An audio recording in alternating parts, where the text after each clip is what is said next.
without further ado, let's begin the podcast, shall we?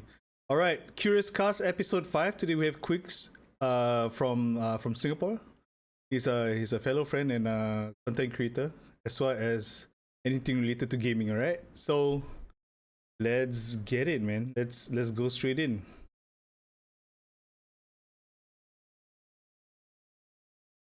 All right, welcome to the podcast, CuriousCast. QUIKZ.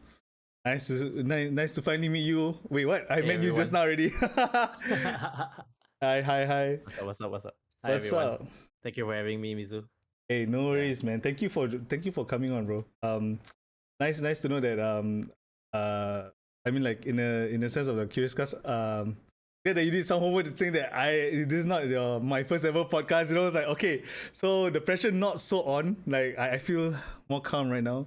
We can get things going. All right. So for those of you who don't know who Mr. QUIKZ is, won't you just give us a short introduction of yourself, sir? Okay, my name is Eugene. You can call me QUIKZ. Been gaming for since I was 14, or actually earlier before that. I started out on the console gaming. So that was back in Super Nintendo, etc. So yeah, as you can see, I have quite a couple of the old consoles in the background. Some old consoles like Super Nintendo. PS1. I see a PS1. Yeah, we got the old PlayStation, the old Sega Saturn, the old stuff. So I used to game on all these consoles before I was a PC gamer. Yeah, I got into PC when I was 14. 12, 14 years old, then I got into PC gaming. Then from there, I never looked back. So I moved on from console gaming from there. And yeah, I think PC has been the goal thing, master race or PC master race, as they say, Yeah. All right, but then in console, there's what was the, if you can recall, your first ever game you ever played that got you I want to play. Console game. Okay, the first console game would probably be Super Mario. Game Boy. I think it was. So I remember I played on the Game Boy, yeah, but it was on Nintendo. I remember I played on Nintendo. Oh, yeah. Nintendo. Oh my god. Yeah. You know the old Mario game, the one where you play on the plane, you play on the flights nowadays. Yeah, that kind of old school game. Yeah. For me, my first one was probably Road Rash on a Macintosh. If you remember, yeah, you know those old Macintosh, old ass. Yeah. It was so much fun, man. But yeah, so back then, when I first started into FPS gaming, right, my two younger brothers, right, they will always go to, if you remember last time, Tampines, the badminton court over there, the upstairs used to have a LAN shop.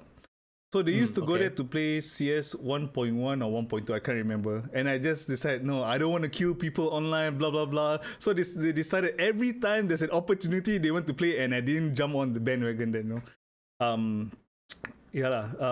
but sooner or later, I caught on and got into FPS gaming. For you, why didn't you want to jump into playing FPS games back then? What was the issue? I was a Pokemon kid, man. I was Game Boy. So Okay. Pokemon Blue, guys. Whoever has Pokemon Blue, yeah, for the win. Okay, so PC Master Race. Okay, first thing I want to ask. I probably won't know the specs, but what was your GPU back in the day? If you can remember, bro.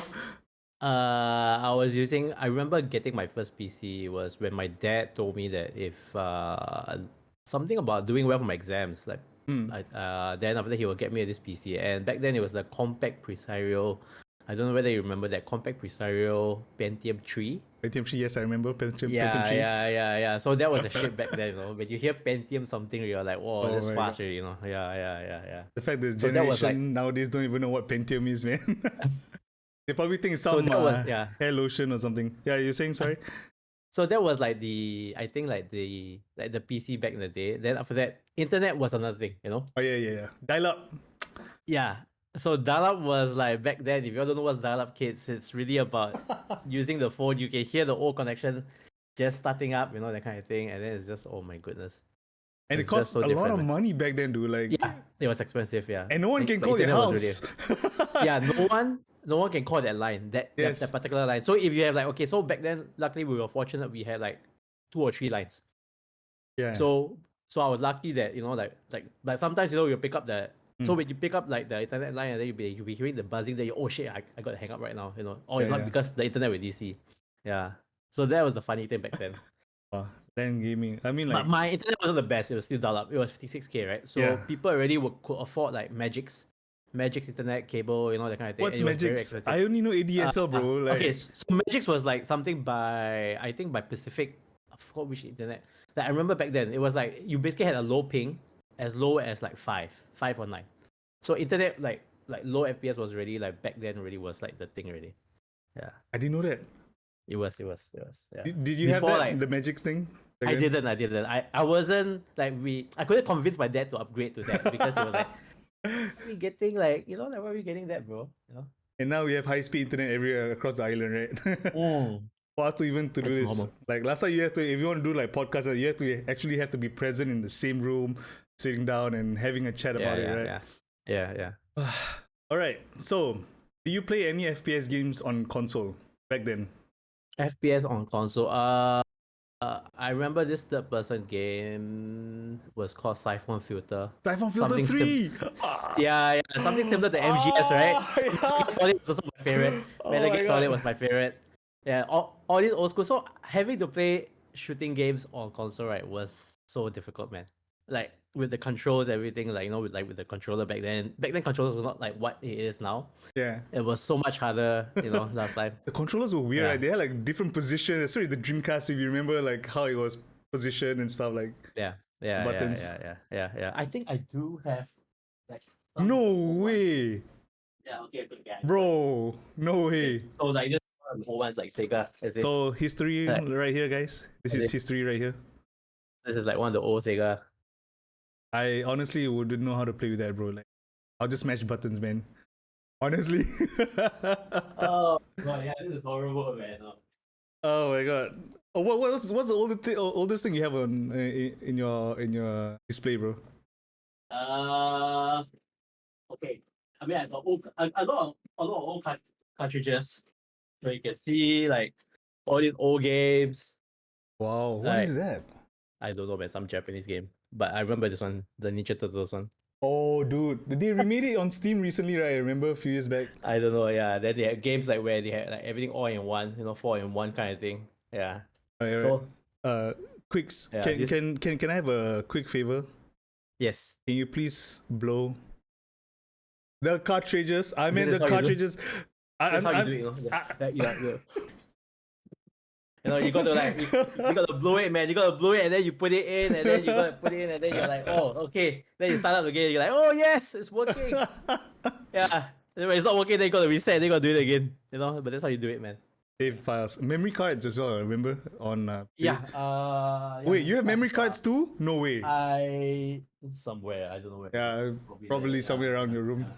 Yeah. Probably. Yeah. Wow, look at you, man. Gaming since you were a kid.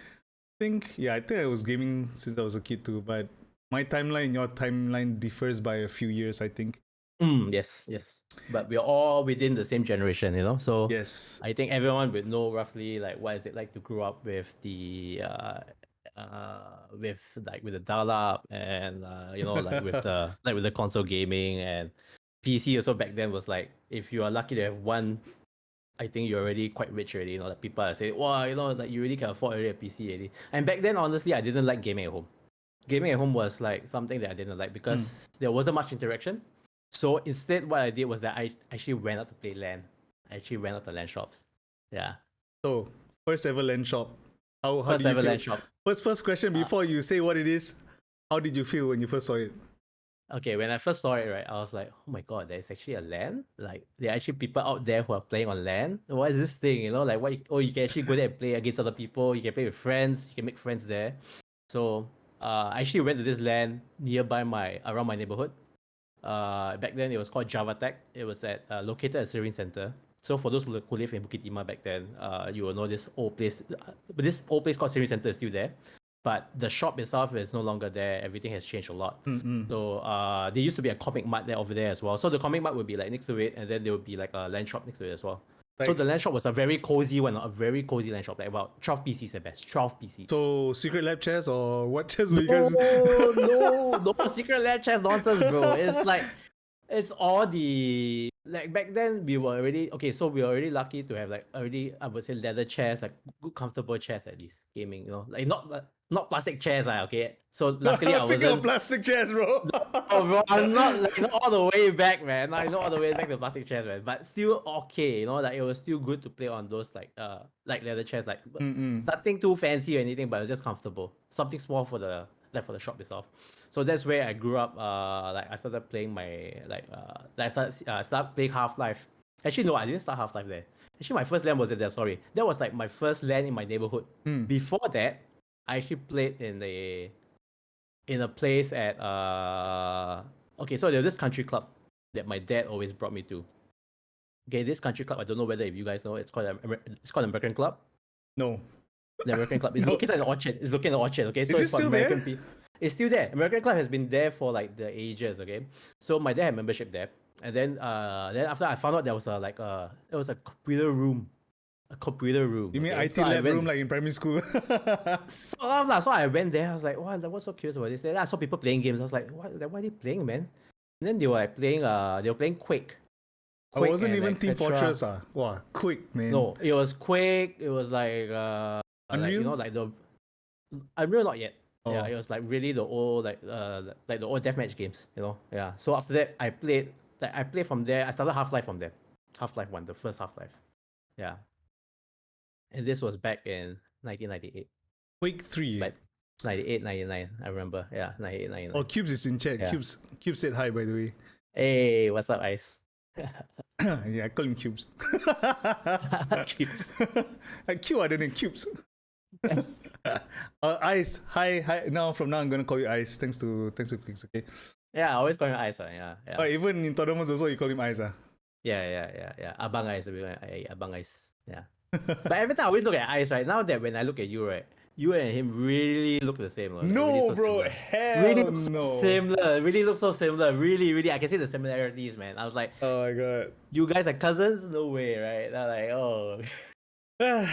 But it's a small one, right? It's a Yes, small one. yes. Yeah. All right, so Yeah. back on topic about the LAN gaming, right? So About the LAN gaming. how much was it per hour back in the day, bro? Like, okay, so back then when I was playing at the IT play at the computer room, guess how much was it an hour? Just guess. it better I want not be your like check $5. It's a country club, right? I was thinking maybe Yeah, $4-5. Okay, Oh. so $4-5. Anybody else? Anyone in chat? How much? Guess. Anyone in chat can- So we can hydrate first. Anyone in chat want to guess how much is a LAN shop back in the day? Wait, what 1 hour, year? 1 hour. Back in the day, 98.99. 98.99. 98.99. One says $12. Lolman says free. Was free membership. No, the membership is not free, man. The membership is really expensive to get there, and it's exclusive. Like it was so hard to get. It can go up to about, I think back then, membership now is probably, I don't know, in the 100 over thousands, that kind of thing. So it's not easy to get a membership there. Hundreds Yeah. over thousands just for a membership. Yeah, maybe 50K or above. 50K and up. As in the membership to pay. Just to get the membership for that club itself. Yeah. So I was like, okay. So how much is LAN gonna be? So eventually I went to play, then my dad was like, okay, go ahead and play. Then after I play, right, eventually I raked up, right, for a month. I played there consistently, right? I keep on going there like from time to time. I played there long hours. I raked up by 1,000 an hour. I mean, a thousand or what an hour? The whole month. 1,000 hours or $1,000? $1,000 for the whole month. So when he saw the bill, he was like, oh my god, $1,000, Okay. dude. That's So a lot of basically- money back in the day, dude. 1 hour, right, is $10. $10. Get out, man. Even the rates are $10. not that bad. No, what the hell? $10. So that was actually a rip-off, honestly. I was thinking already, it was like, oh, that's the that's the going rate already, right? Yeah. Then, so when I found out that there were other LAN shops in my neighborhood, right? And then I found out, how much they were charging? They were charging like $2. $2.50, $2, yeah. $2. The one in my neighborhood, or $1 at best. And I was like, okay, definitely rip off, man. I'm getting rip off here somewhere. Was your dad mad at you for the $1,000 bill? Oh yeah, it was, man. I think they banned me from the club for a while, man. They told me, no, you're not going to the club for the next few months. You're not gonna play, man. Oh my god. No, you're gonna find somewhere else to go and play games. So after that, Just I went for to Quake 3, huh?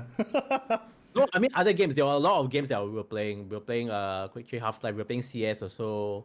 Yeah. So I back in only the day, right, yeah. guys? Back in the day, right? There's no such thing as consolidated launchers like Steam per se. No, Everything was on don't the have. desktop. Everything was Yeah. CD installed, Yeah.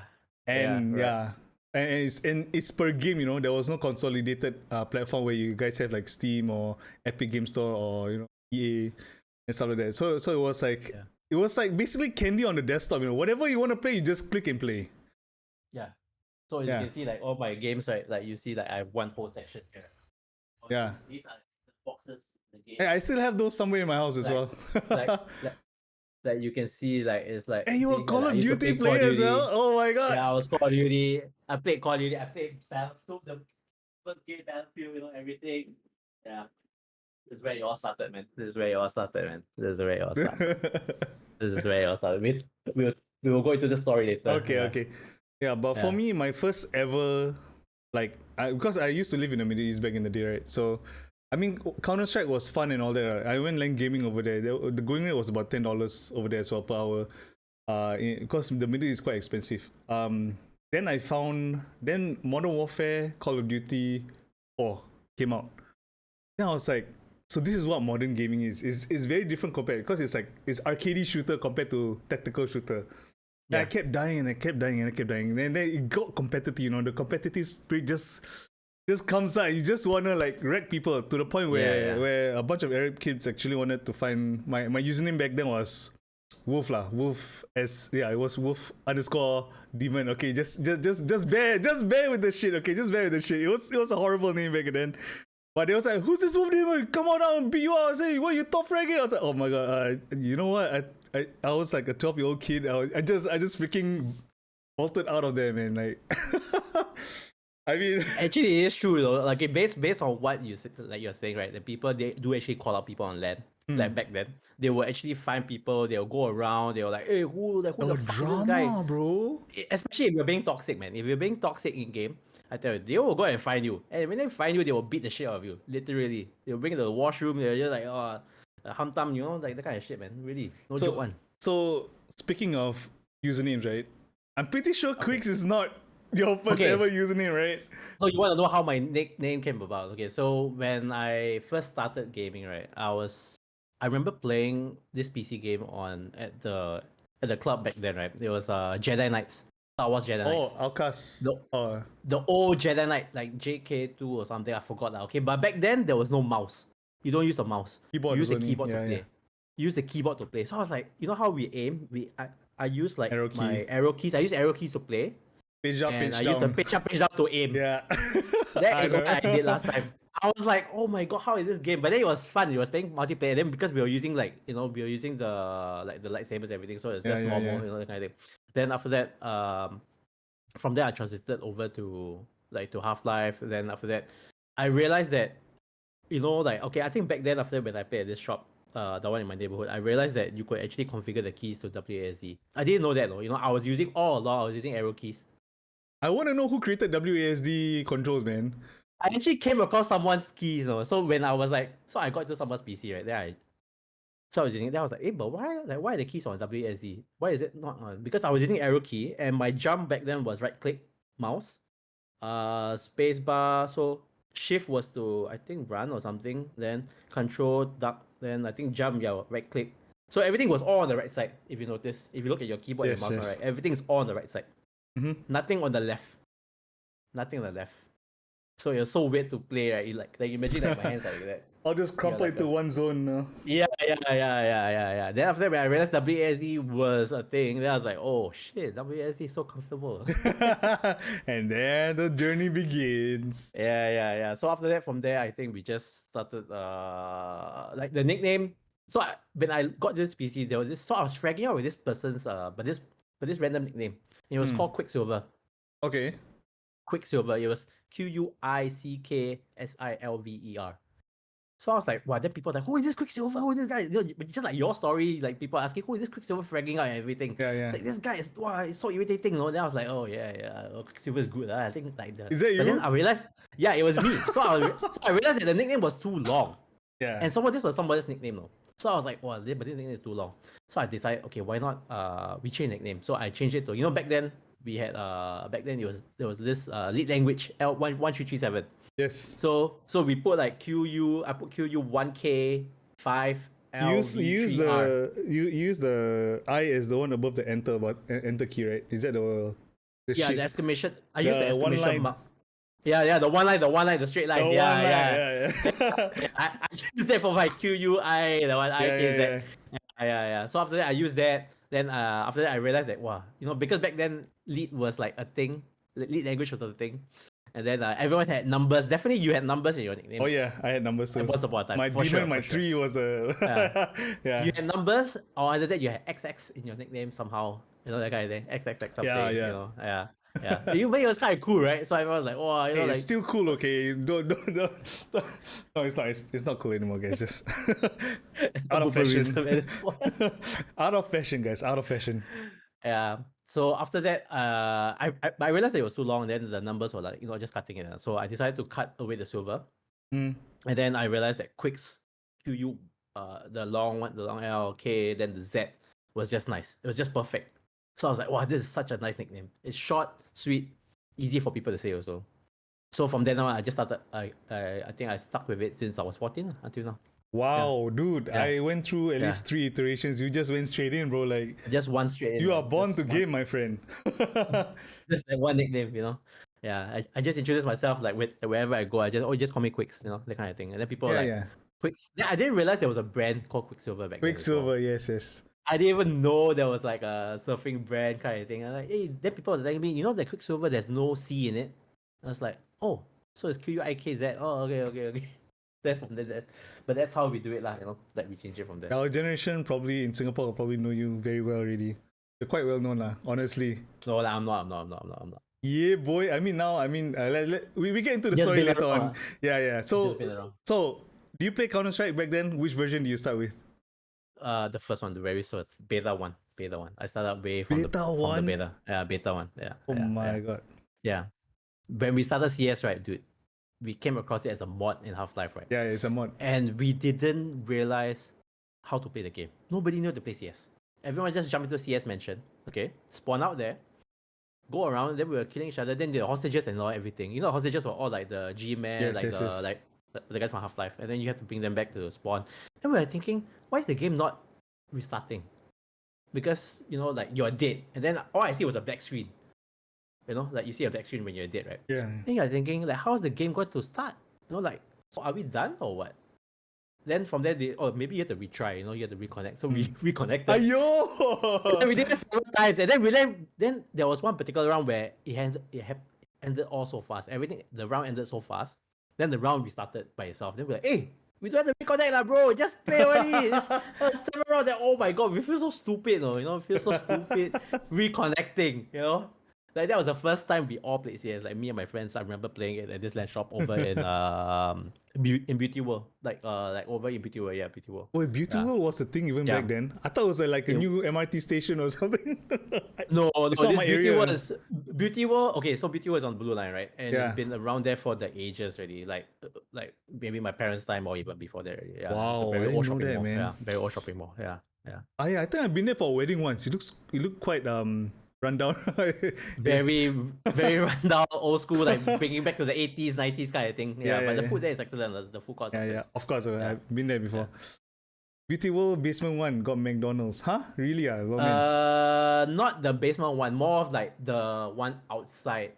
Like within Beauty World, but outside. So there was it's like within the area itself. So like this LAN shop called Alpha Extreme. So back then it was like only like at most 10, 20, another small. If you realize all the LAN shops back then wasn't big. They're all very small cozy LAN shops. So they're like about 15 to 20. I think about 20 PCs. Yeah. I see. 15 to 20 PCs. Yeah. So I remember going there just to play LAN back then, like during my school days, and like I remember this. So I owe the LAN shop owner, this guy, $50, right? Because like I put up a tab and then I was like, okay, I'll pay you back another time. Tabs were a thing back then also. Tabs were the thing. So because I came often, right? So I'm a regular. So he was like, okay, fine, but you have to pay up your tab now. So on the day I had the money, I was gonna pay it. Then what happened? On the day, you know what happened? Straight after I paid it, right? I want to play already. Yeah. Suddenly, undercover police raided the place. So basically, back then, right, LAN shops were they didn't allow students. Students were not allowed to play in their uniforms or like during school hours or something like that. during school hours or some shit like that. Yeah. So they raided the place, and I was like, "Fuck," like, "Oh shit." Then I was like, but luckily, like, I wasn't like saying that I mean, I paid up, but then I was like, "Shit, man." Was there a maybe I fine? should have. There's no fine. No, Lah. no, You're no, a kid. no. Lah. Cannot be got fine. I was a kid. It's just the like the land shop owner kena lah. Like he kena all the yeah. So yeah, so if you guys don't know, now it's all the PDPA type of thing, right? Like the personal data. Last time we just give our ICs out for free. Trade up on your IC just for a few hours of game time, just imagine you doing that now. I think a lot of businesses get fined, man. Yeah. Different times are different. Yeah. So yeah, I think land shops was like, I think like after that, from there, I think I decided to go exploring all the land shops. So after all the land shops I went to in my neighborhood, I realized that all these are like very small ones, and I realized that if you wanted to elevate your skill, there were other land shops in Singapore that have like the more people or the highly skilled players. So I realized that back then there was this land shop in Orchard in Malaysia. It was called E-Games. Okay, so E-Games was at level 3. Okay, it was at level 3. Oh, I think I know that one. Level 3 and Orchard in Malaysia, and back then it housed all the best teams in Singapore. So if you are somebody, you want to be somebody, you gotta go there to be a CS player. Like really, really. Yeah. You know what your story reminds me of? Like you're basically Ash Ketchum from Town, going out of your town to go to different gyms across multiple land shops to try. It's like going to the dojo. You're going to the dojo. You go to your gym, different gyms across the country, trying to prove yourself, right? Basically. Correct. So it was like that. Okay. Back then every land shop had their own house clans. We call it house clans back then. So these house clans would represent like this area, for example, like so basically it's like gangs, like they are gangs. Technically they are gangs. Okay. Because they are literally gangs.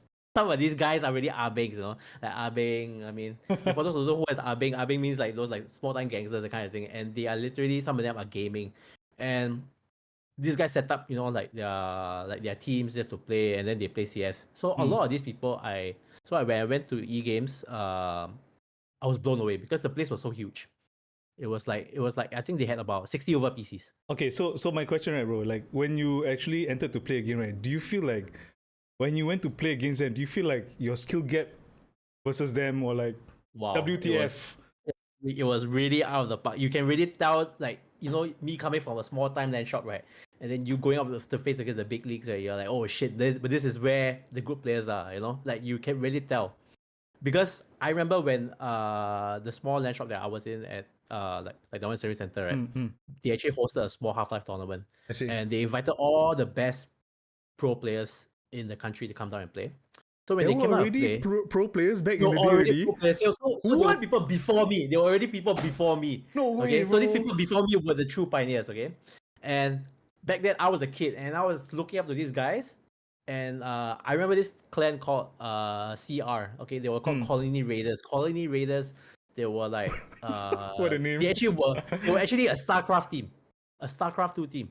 Okay, like a StarCraft team. And then after that they ventured into Half-Life, and then they had this division called the MAD division, MAD. So they will put like CR, MAD, with the arrow on top, and then with their nicknames. So I was like, whoa, these guys are like cool, man. Like they're like the elite players, and then they come down and then they started kicking my ass, and then I was like, I really want to like beat them. No, I really wanted to beat them. So I went to the other land shop to go and find better players to this is CS, right? This is playing CS. This is no, but this was Half-Life. Oh, Half-Life still. Yeah. Half-Life mod. Then after that, Half-Life. Then after that, I went into CS from there. Then I realized that CS actually was more fun because not much people were playing Half-Life. So I went to CS, and then CS is where I met all the bigger teams there. Like all the huge teams. Like there was this particular team I remember joining. They were called Excessive, EXCESSIVE. So in short, they put XSE. Okay, and their team name behind, they will put CSNA. You know what CSNA stands for? CSNA. It's not Counter-Strike. Six, sex, and alcohol. Okay, these guys, right? They are older than me. Are they like Abings or what? Like OG Abings? Okay, they weren't like Abing. They were like they were like probably like 3-5 years older than me. Okay, 3 to 5 years older than me. These guys. Okay. And these guys, right? They were like the best CS team. We had this. I I remember we had this major tournament in like this CS major tournament in Singapore. Yeah. It was called the Cyber Athlete Professional League, CPL for short, CPL Asia. So they had like this CPL Asia tour thing here in Singapore where so they brought it from the US to here, and this team that I joined right was the best team in Asia. Also, And you I was joined like, them. No, I was looking up to that and I wanted to join them, so I went through a trial session.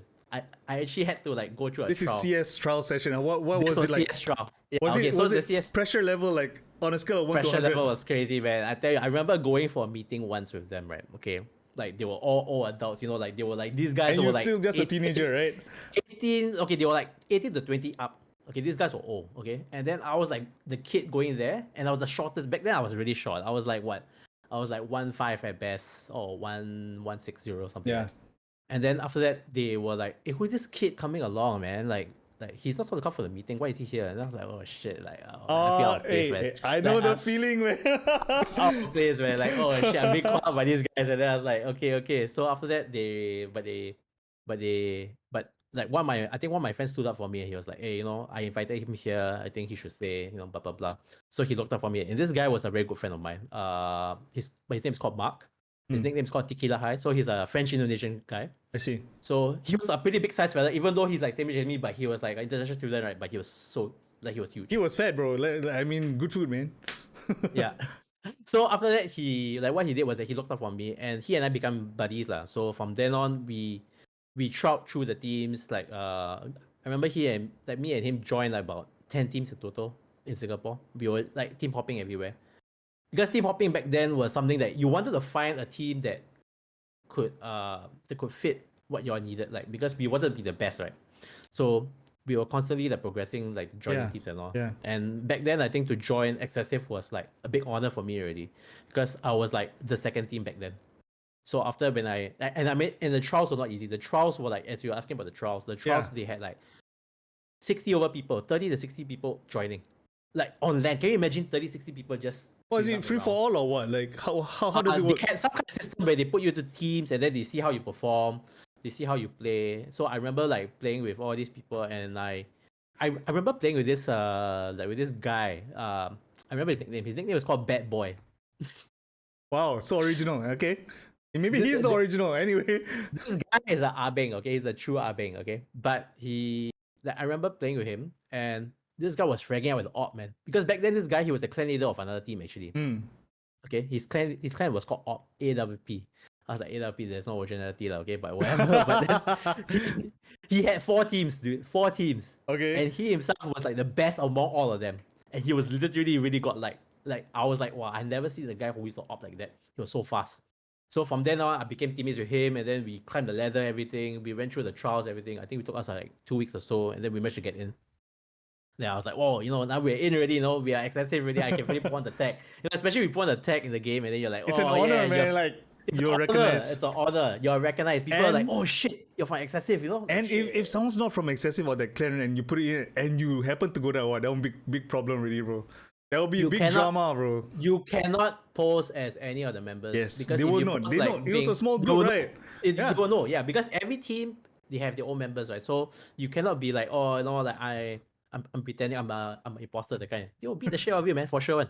Valorant got all the PRX imposters out there. Like, imagine if they were saying, "Oh my god, PRX were gonna kick your ass, bro." Like, normal. I mean now it's probably because these people idolize these people, so it's normal. Some people like they don't mind, like, okay, fine, you can put on attack, everything. You're like fans, But back then it was more of like an honor thing. If you put on attack, it means that you're representing. Yeah. You're officially representing. Yeah, So you got to play good as well. So I remember back then when we used our nicknames in CS, it would be like random nicknames like ASDF, like if you look at your keys, it'd be like QWERTY, or it'd be like ASDF GH something, something random lah. Then after that, when you're top fragging already, you just change your nickname, and then people are like, oh, so you're from the pro team lah, no wonder, Yeah. But it felt good, right? It felt damn good. It was, yeah. So moving on the timeline down. So what was after CS? Like after you, okay, do you get bored with CS? Is that why you move on, or? Of course. Yeah, like no shit, right? So, you play the game almost every day, right? Then like even at home also you play, right? I'm pretty sure. Yeah. No, I mean at home I didn't really play. So I spent most of my years on LAN, to be honest. Like I would say 20 years of my life, right? I spent on LAN. Wow. 20 years. So the amount of money I spent on land, I could easily maybe invest it into I could easily have a small land shop of my own already today. Maybe. Probably with the amount of money I spent, to be honest. But you yeah, don't, you really. won't have the skills Yeah. though, like what you have now. Okay, I would have gained the networking skills that I had. And to play with the people that I made friends with, or to also gain some kind of you learn along as you go, because last time they want VODs or YouTube to see all these kinds of things. You won't be able to learn. There's nothing for you to learn. You have to go through land to experience it yourself. Even magazines don't do it justice, right? Like, I mean, there were you magazines go back then, right? left, You you do this, you describe do that. it. True It that. doesn't I used to work, buy man. magazines by then. I used to buy those magazines, but that was Is it for the for the free CD promos inside, for the games inside? yeah. They ordered those CDs, Yeah. the game. Like, oh shit, so cool. Yeah. I remember having those copies. Yeah. Then I think after that, when I think moving on from CS, so it was Mark, right? So Mark, my friend, my buddy, right? He also got tired of playing CS, and then he was telling me, "Hey, there's this new game that I came across," and I was like, "What game is this? Like, what are you playing?" And then he was playing, a game that had vehicles, you had jeeps, you had planes, you had tanks. And I was like, "Hey, this game is pretty interesting, huh? You can play so many things." And guess what? It's 32 versus 32. I was like, "Wow! Only CS only can do 5v5." Yeah. And you can do this Different on a massive world, scale. right? Yeah. Different. Everything is it's huge. And then I was like, okay, let's do it. So straight away, I think I picked up the game. Wait. Which Battlefield we talking? The OG? The OG himself. The OG Battlefield 1942, guys. Oh You have my. it. This copy, bro. This copy. From there, things changed a lot for me. It changed a lot for me. Yeah. Just to divert a bit. So back then, wait, this was already online, right? This is the era of online gaming, or is this still LAN gaming? Still LAN, but back then we were starting to go into online around the corner already. So Fragnetic servers, I'm guessing now they're not around anymore. Not right? yet. Not even Fragnetic was not even up yet. Fragnetic only came out around maybe BF2, BF3 that period. Yeah. Oh, yeah. That's before my time then. Yeah. Oh my god, I feel so young now. Oh my god, thanks, bro. Hey, I mean, I don't mind explaining to you kids out there, hey, yo, I'm only a few years difference, man, but apparently Battlefield has different ideas, bro. So, I say Pagan. What is that? Pagan. Can I click on that link? Does that link still No, exist? no. I don't think the link exists anymore. But Pagan was actually backed up by it was like a ISP itself. Yeah, Pacific Internet Gaming. So they actually had their own dedicated line and everything, and it was cable. Wow. Cable. Yeah, cable. But how do you even get a 32v32 on LAN? That's insane, bro. Okay, so we didn't play a 32. So back then the LAN, right? Not many people play Battlefield. So it was just imagine people playing Valorant, then who wants to play Siege, right? That kind of thing, or everyone's playing Valorant. So back then it was all about CS. Yeah, of course. And playing Battlefield itself was only a few people. So we realized that it's a niche back then.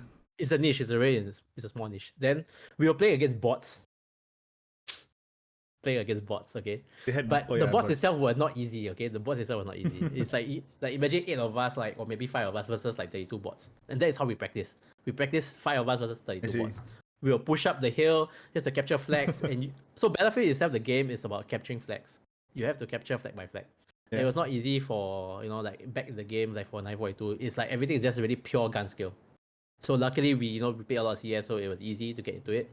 Mm-hmm. But it's more about the coordination and taking on these bots and just fracking everyone fast and then pushing up. So that's where we realized that people told us, say that, hey, then I realized that, hey, actually this game is pretty fun, and I wanted to form a team for it. Yeah. So this is getting the exciting part. What made you suddenly wanna make a team? What's the drive? Because as you know, you just mentioned that it's a niche, right? Then not many people playing. And of course, back then, the internet was still in its infancy. You don't know who else out there in the world is playing Battlefield, right? Yeah, correct. So what's your justification for this is what I want to do? The reason why I wanted to form a team was because of friends that were playing the game. Mark was the one who inspired me to play the game, and shout out to Mark. Yeah, anyway. So and then I realized that, hey, I think this is something that I want to dive into, and I had to look for people to play. So I realized there were a couple of kids playing that game on LAN. So I approached them in person. I asked them, hey, would you be interested in like playing together? So we played together a lot. Then we realized that, hey, actually, you know what, we should just form a team. And I was like, yeah, why not? Let's just form a team. And then so I spoke to this guy, and then we were like, thinking of the name. We were thinking of the name, and then we were like thinking like, what's the team name gonna be, man? And then we were like, hey, you know, we are crazy about Battlefield, right? We are nuts about Battlefield. I was like, hey, nuts about Battlefield. I was like, hey, BF Nut lah. The name BF Nut sounds great, man. Battlefield Nuts, you know, like we're just crazy. BF dot nut NUT. So I So was like, this idea was from which year? What year? What year was this? 2004. 2004. I was 14 20 years years old. ago. 20 I years was ago. literally 14 when yeah. You were I saying was 20 years old at that point. 19 to 20. 19 going 20, I think, around that period. Yeah. So we formed the team in February, I remember 2004, and then that's where we started approaching people who played the game. We just asked them straight up, hey, would you like to join our team? like online, it's like, hey bro, I see you playing Battlefield. You want to join? Yeah. Yeah. We were like, No hey, bro, tryouts, I no think nothing. Hey, you. like, no tryouts, yeah. Because back then it was like very hard to like find people like who play this game, honestly. So we need to find people who play this game on a daily basis. So we spotted some regulars. There was this guy, but this particular guy who actually approached us, and he was our very first guy who joined us because there were already three of us, me and two other pioneer guys, right? We formed the team, the three of us. And when we came up with the name BF Nut, back then our group was like more of like you gotta hang out with these guys, right? They were more of like a punk rock group lah. So they're skaters, The everything. ragtag misfits So- basically. Yeah, they were all misfits. So they were like listening to this. They were listening to this band name called Nufan, Nufan. Nufan means no use for a name. So I was like, no use for a name. Then they were like thinking, no use for a name. No use talking lah, the nut NUT. No use talking. Then I was like, oh, that sounds great, man. Then I was like, no use talking. Let your actions do the talking, you know? So I was like, oh, let your actions do the talking. We don't talk, we play. We show them how is our skills, you know? Skills up first, you know? Don't talk, bro. Just play. And that is where we prove ourselves, you know? Like, then we started recruiting players. We got our team, our first main roster to about 8 players. 8 players from there. So from there, we grew. We started playing a lot. We played a lot of like LAN games, and then after that, we realized we went online. There were better players out there. We found a forum. There was a forum online. So back then, you know, forums were a thing. You know, there was a forum were a thing. So forums, and then we went on this gaming forum. Yeah, so we found this forum, and it was on. Was it on? Was it for you guys to find matches online, like to fight each other? It was more of like a Battlefield thing. So we found out that, you know, like one of our members actually had decent internet, and a decent rig at home to play internet. Okay. So he went on, he found a server. Then he realized that, dude, he came back to us online. And he told us, dude, there are actually other teams out there playing online, and they are really good. And I was like, oh shit, really? Okay, let's go ahead and ask them for matches. And where can we find these guys? Oh, you must go on the forum and thing. So we must go register your nickname, everything. And then we went there, we started posting. So I posted there, say, hey, we are a young team. We just started out with 8 players. We are looking for friendly matches, practice, you know, scrims and stuff like that. And we'll be willing. We'll be wondering whether if any of you guys would be willing to come down to the LAN shop at eGames to play against us. Wait. This forum is a Singapore forum or is it international forum? It was a Singapore forum. What was the forum called? Yeah. I Don't forgot you say what Hardware was it Zone? Hardware Zone, no. Hardware Zone, different story, guys. I don't think it's AMW, okay? No.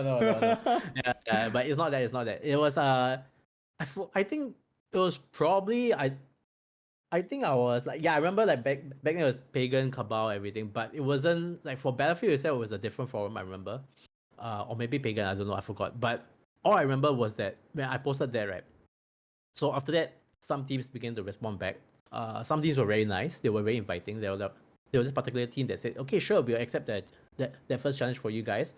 We'll play against you guys on LAN. Yeah, 8v8. We'll bring out our members and we'll play against you on LAN. And then we were like, oh shit, we actually got our first match, you know? So we took 1 month to dry run the whole process, like to visualize how we got to play, like our strategy. We talk over the phone because back then there was no TeamSpeak, no Discord. Ventrilo no don't whatever have, any, nothing. nothing. So back then it was all on the phone, bro. On the phone. Okay. So On the how phone much? conference. So how much did your dad pay for this bill now? No, but that one was okay. That one was still okay. Landline, bro. Landline, landline, everything. Just call MSN. only, just talk. MSN was the thing. Yeah, MSN was the thing. But we were not using MSN. We were all on the phone. I remember back then we were on the phone. We would talk about our strategy, everything, and then until Yeah. like one of our members just fell asleep, and that was Donald lah. But Donald, as usual, he was just falling. You can hear his snores on the phone, man. And Oh we're my like, hey, god. bro, I think someone knocked out, man. Like, So Donna was one of the OGs. Any of the OGs still around? a lot of these guys I'm still in contact with. Actually, one of the pioneers, the one that started the team with me. Mark. I No. no, not Mark. Mark was actually the guy who introduced me to Battlefield. But the guy who, like, one of the guys that started the team with me back then, the pioneers, right? He's playing CS with me. Like, we just recently reconnected. We've been playing CS on the daily basis now. So I think it's great to like really still connect with some of my like That's the awesome, OG man. guys lah. Yeah, we actually did a meetup, a reunion recently with like, I think there were like 10 of us, like the core team, like the old team all met up. Everyone met up. We have not seen each other for 20 years. Some of us only have seen each other for Oh, and the butterflies, bro, coming back. oh shit, right? And all of them, most of them are married now. Married, have kids, and I was like, oh shit, man, like life just so good. happens, man. Like, Just so nice to see. And I'm the only one, the only old guy who is still playing, you know. So I'm like, oh, you know, whatever, man. I still enjoy life, you know. That kind of thing. Yeah. So I guess like, you know, like moving on to like so BF2 came out as well, right? Then wait. First. So how do you do on your first ever scrim? Okay, yeah. So our first ever scrim was against a team that was actually a teacher from the secondary school. He actually, and you know his classmates were from where? His classmates were actually his students. Is that even legal? Yeah, back in the day, what the hell, man? It is legal. Okay, so the thing I was like, wow, like these guys are like, you know, like they are like his. But you can't even talk back to your teacher. Back then, talking back to your teacher is like, the fuck, bro. Like, you can get into trouble talking back to your teacher.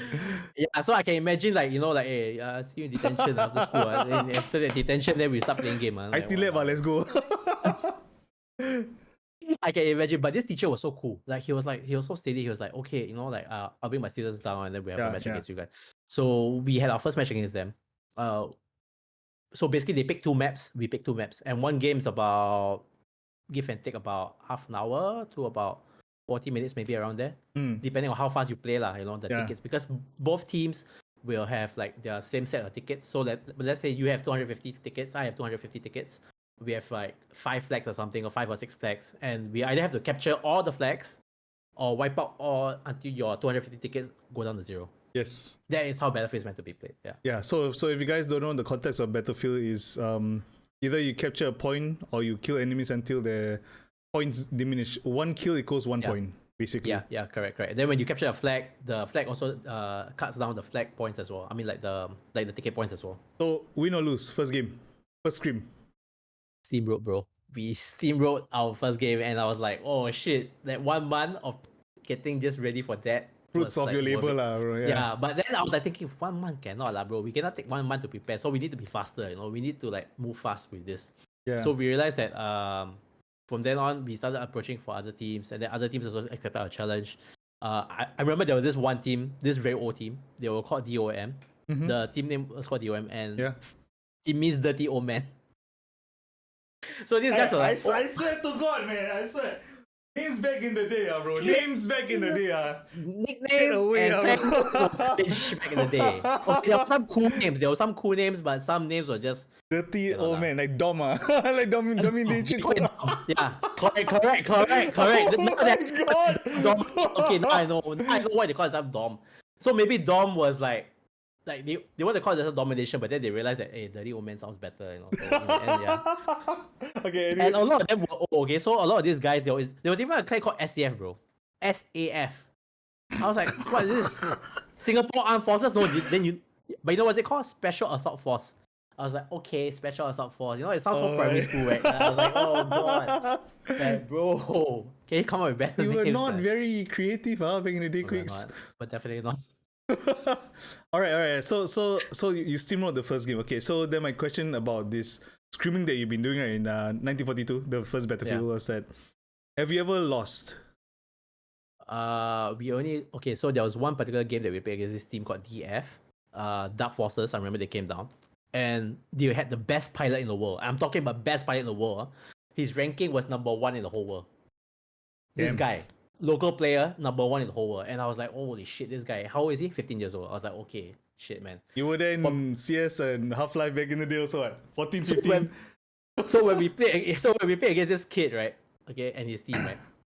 We had to come up with a counter strategy just to focus on him, on his air. So everyone had an AA or something? AA, bazooka, everything, we were all aiming there just for this guy, MG towards this guy. The moment we get him, we must gun him down already. This guy must be Die. taken down immediately. Then we can go for the rest of the guys, because the rest of the guys are easy, but it's just this guy only, very annoying. So after that, we realized that, we only lost one map to them. And that was an air map. Air map. Oh, wait. Before that, like, so for the context of the audience, right? Like, what are the rules for scrims? Is it like how many maps or? 4 maps. For us, we will pick 2 maps. They will pick 2 maps. So standard. That's how we played. So best of 3.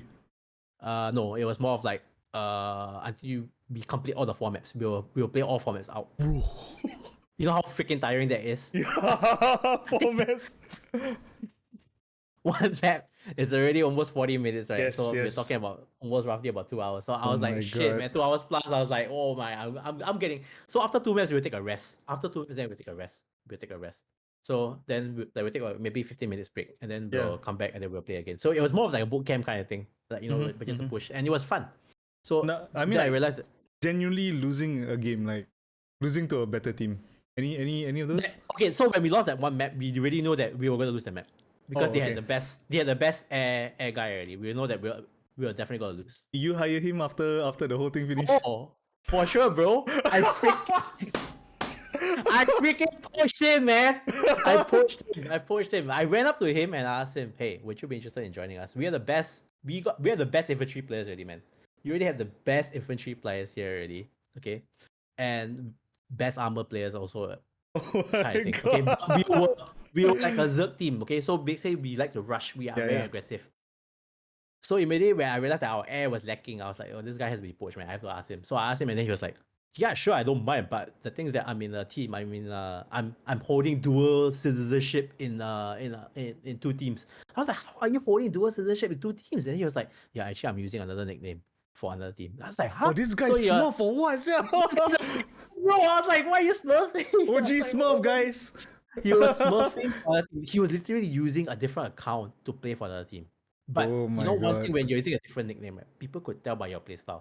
Yeah, of course. So I was like, this guy, the playstyle, why so similar to the other guy? The same, I tell you, exactly the same. Like you could do the loop and all everything. I was like, oh, okay. So in the end, after that, I just told him, you know what? I'm gonna write the letter out for you. I'm gonna send it out to your clan leader, and then you just say it as it is, okay? So he did all of that, and then after later he was like, hey, they let me go. They decided to let me go. They said that, okay, I think better opportunity also for me, and I could go competitive. Why not? So in the end, he joined us. I made him go through a trial as well. I didn't care how good he was. I told him that even though you are like the best, even though you were the best, like #1 in the world, you still have to go through a trial. And this trial was about 3 months. But back then, you guys were just a rec tech. So how did this trial come about? Was he the first person to go on trial? I mean, like tryouts. No, not tryouts. He wasn't the first. Technically, maybe I think he was, but there were others also before that. Like they were like some of them had to go through like a trial period, and this trial period wasn't like 1 day, 2 days. No. We tried for a long period. So BMT basically. Yeah, BMT 3 months. We went through 3 months. And some of them tried like maybe the longest I ever had for a trialee was 1 year. 1 year. 1 year. It wasn't easy to get in, okay? It was like an exclusive club, right? It's like a group tag, right? Your Orchard Club, basically. You want to get into this group of us, right? You have to be really good. And not just good in your skills, but also good in the way you socialize with us. Because I believe in the social bond that we have with our team. Like we had to like be very close. We had to be very close in our bond. So I believe in like coming up for LAN trainings, like meeting up. You must see the dedication as well. The dedication, and how well he can fight with us. And there's another aspect to it, right? Like in terms of esports gaming, competitive gaming. Like I think mindset is also a very important. if you're always playing the blame game and blaming everything by yourself, right? I don't think you'll go very far, also, right? Yeah. You wouldn't last. I tell you, like, which is why nowadays, if you notice that players nowadays, especially the new generation, which I realize, is that a lot of these players, they just after like one tournament, they just like, oh, I'm done. Like, Give I up too can't play easily, this. yeah. Like I give up too easily, that kind of thing. Yeah, And yeah. I was like, why are you giving up, man? It's like it's gonna take a while, It's gonna take a while for you to get to that level. So you really have to Yeah. put in the effort. Yeah.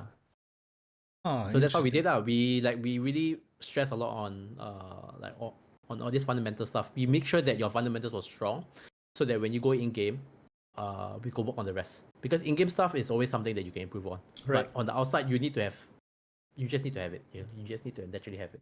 Yeah. So I'm guessing moving on towards Battlefield 2, right? And I'm guessing this is more already of an established BF nut.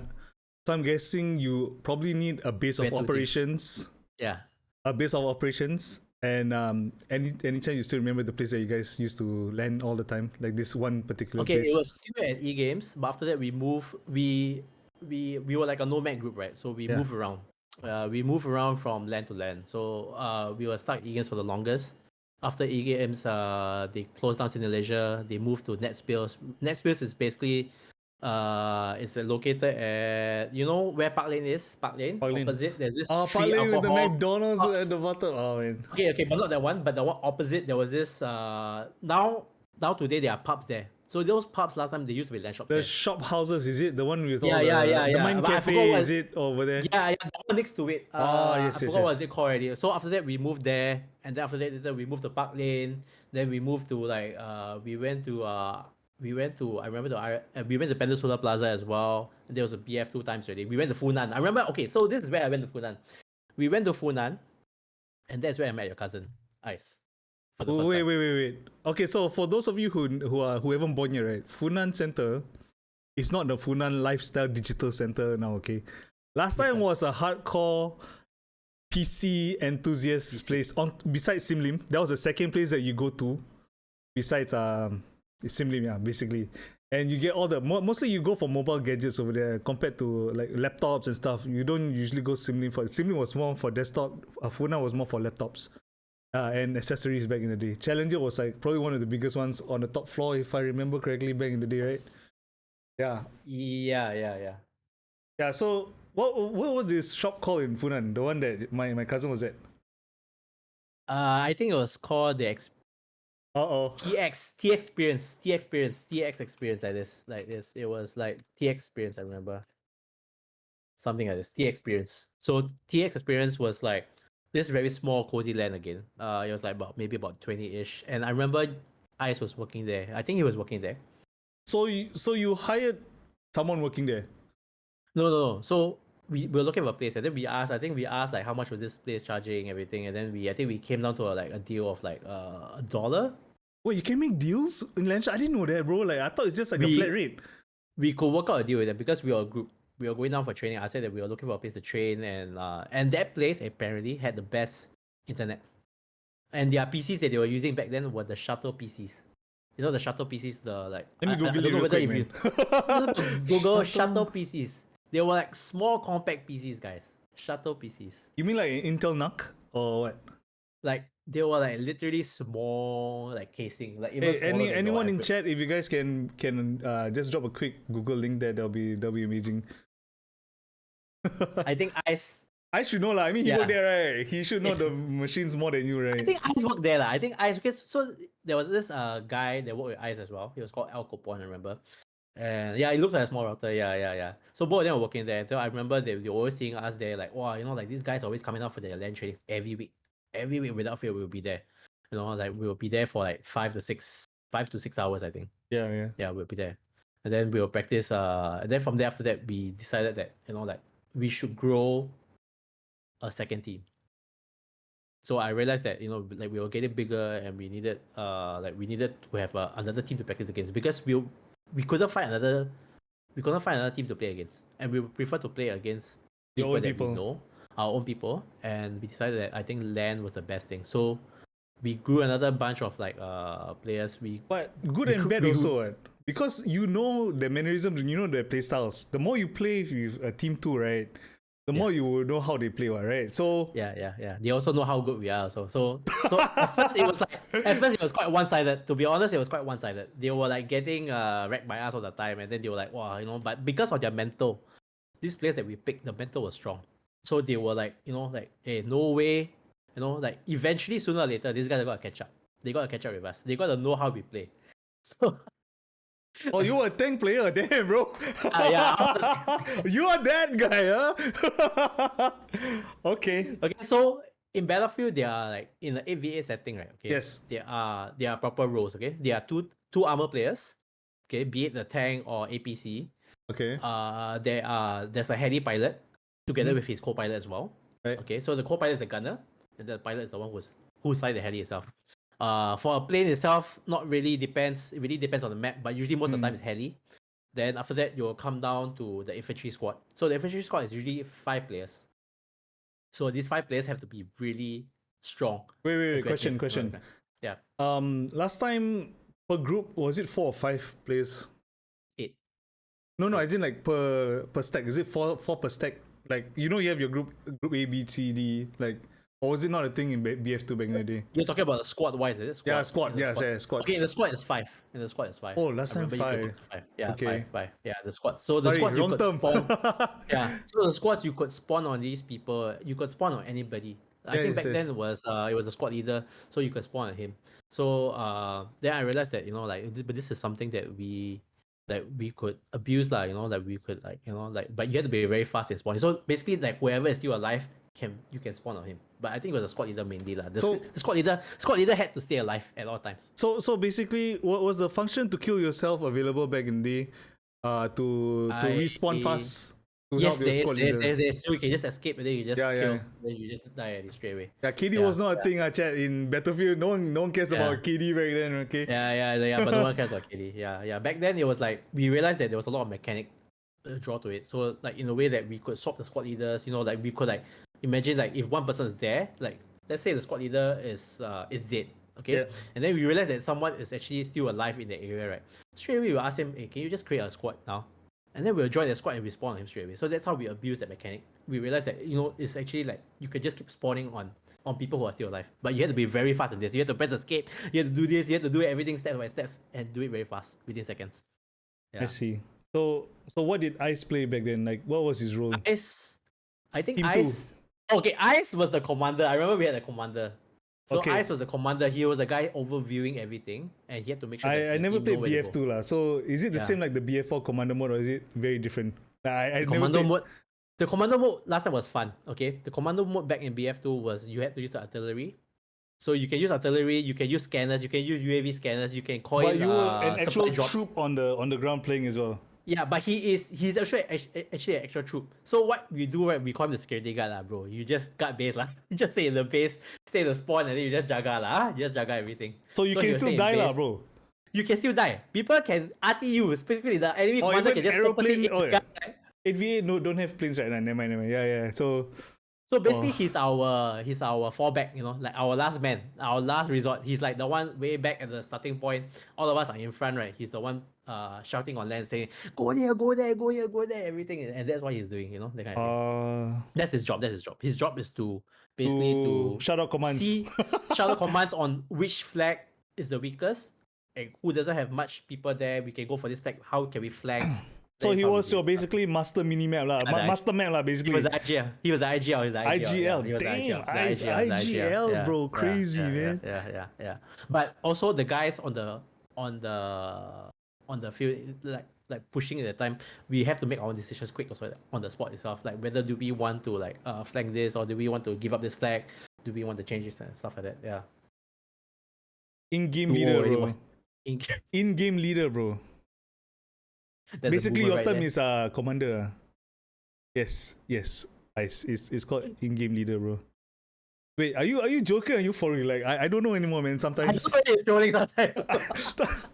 Are you like trolling or what, bro? Are you being serious right now, man? Like what? Oh my goodness. Okay. Yeah. So yeah, I mean, like after that, after all these trainings, right? So after when like a normal training session would be like we'll come in early. We'll come in like 30 minutes, 1 hour before. Start the training off in the afternoon, let's say about maybe as early as 1, and then we'll play all the way until evening. Then we'll go downstairs, have a debriefing. So we have a briefing session and a debriefing session. So all this briefing and debriefing, right? Like for real lah. Like for real. We actually did it properly, where we actually would have like oh my god, this okay, like serious, bro. today's agenda, right? Today's agenda would be, this is how we're gonna do the training schedule.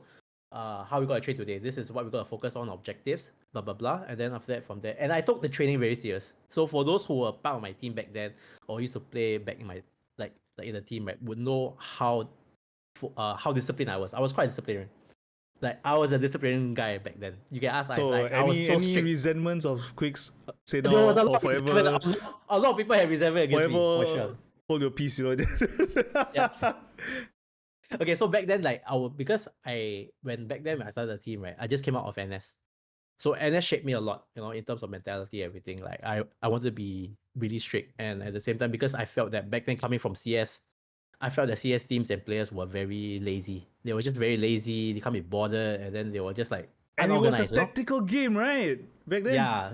So like all these guys were just really like, I didn't want my team to be like that.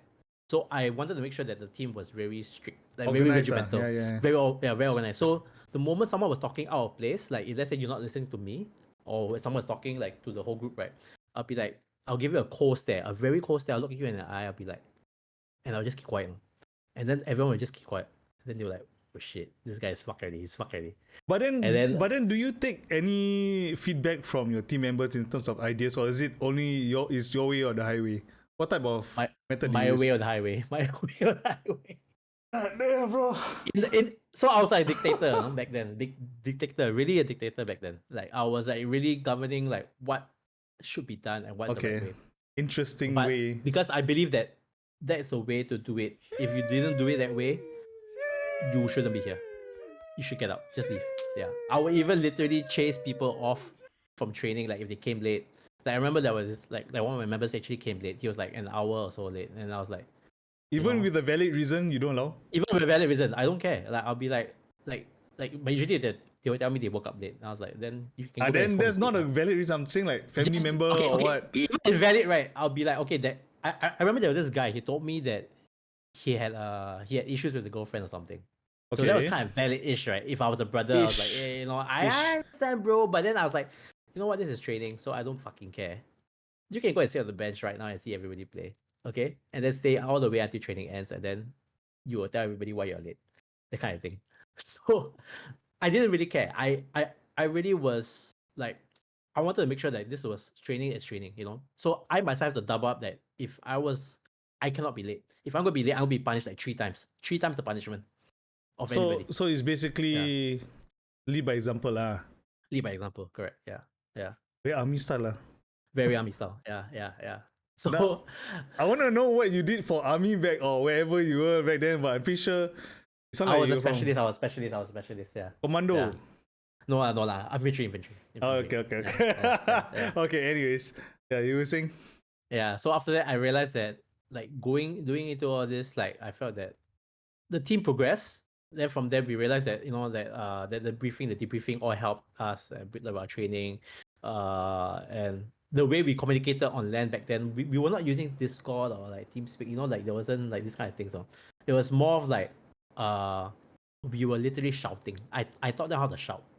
You had to shout because when you're playing on LAN, right, you want to have the shouting kind of give you the morale boost. Like that kind of thing. Like I mean, at the same time also, get you focused. Like you're not like going to be like, oh, like what am I going to do? Like over there, like he's over there. Like down him, then we're down him already, and then we we encourage each other. That is how we communicated. Loud, precise.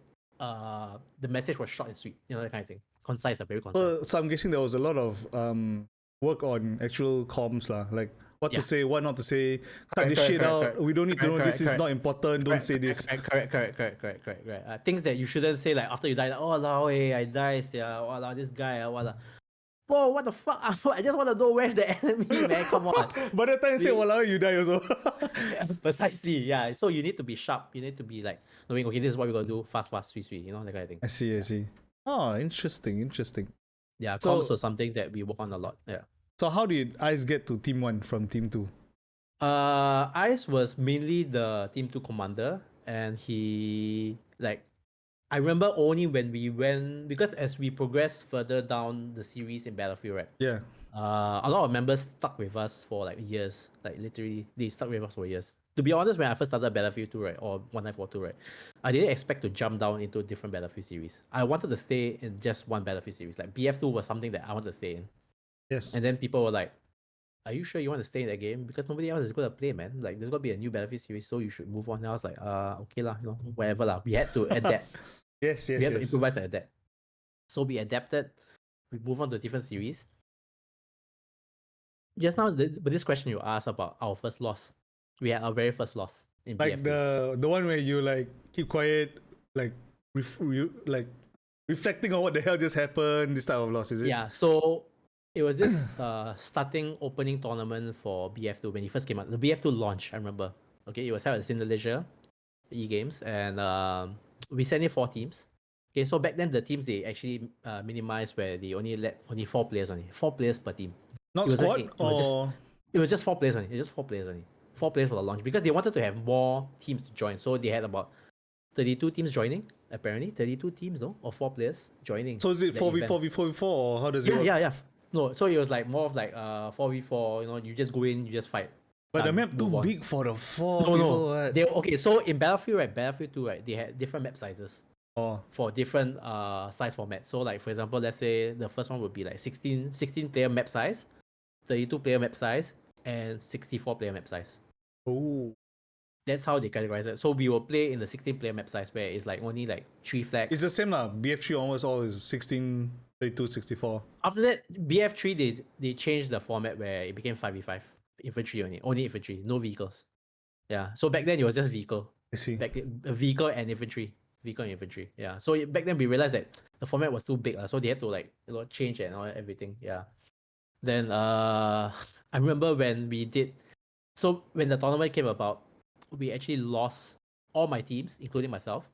Lost to this opponent called SCF, which I told you the Special Assault Force. They actually sent out their still team. around.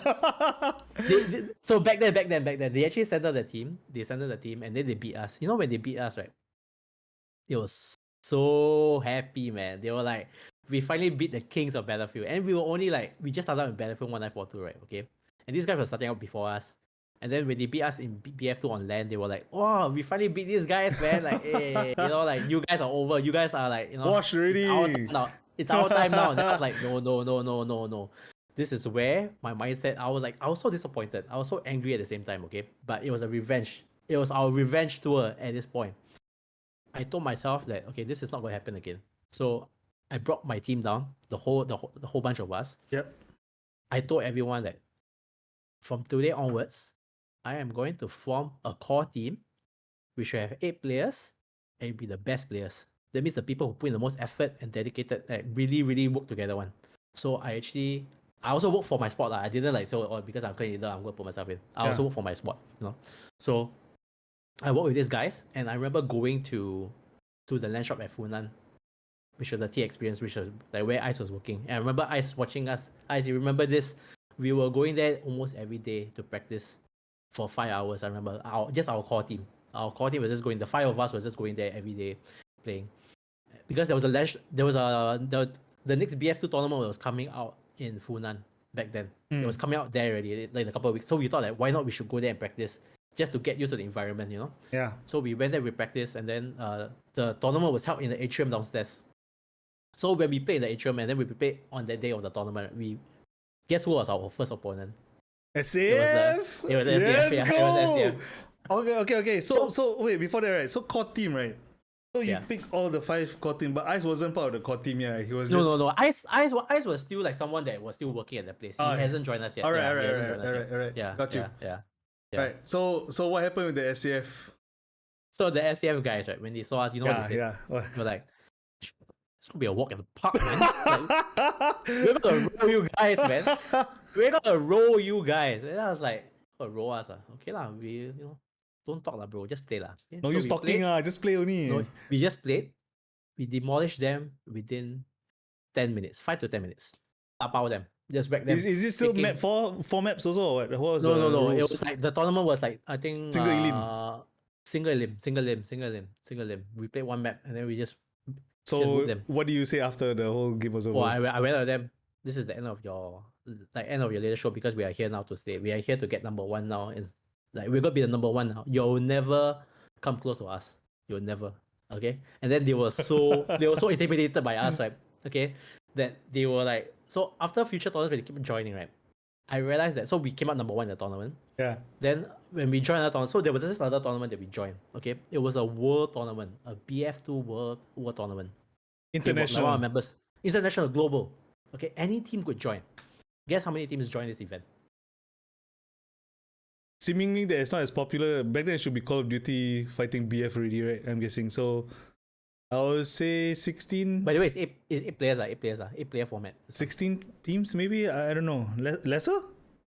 500 plus over teams. Okay, 500 or 2,000 to 1,000 over teams. So there was a leaderboard lah. Leaderboard with points system. So the person who organized this tournament, right, wasn't from some corporate company or anything. It was just a guy in the community in the US saying that, you know, I want to do this thing.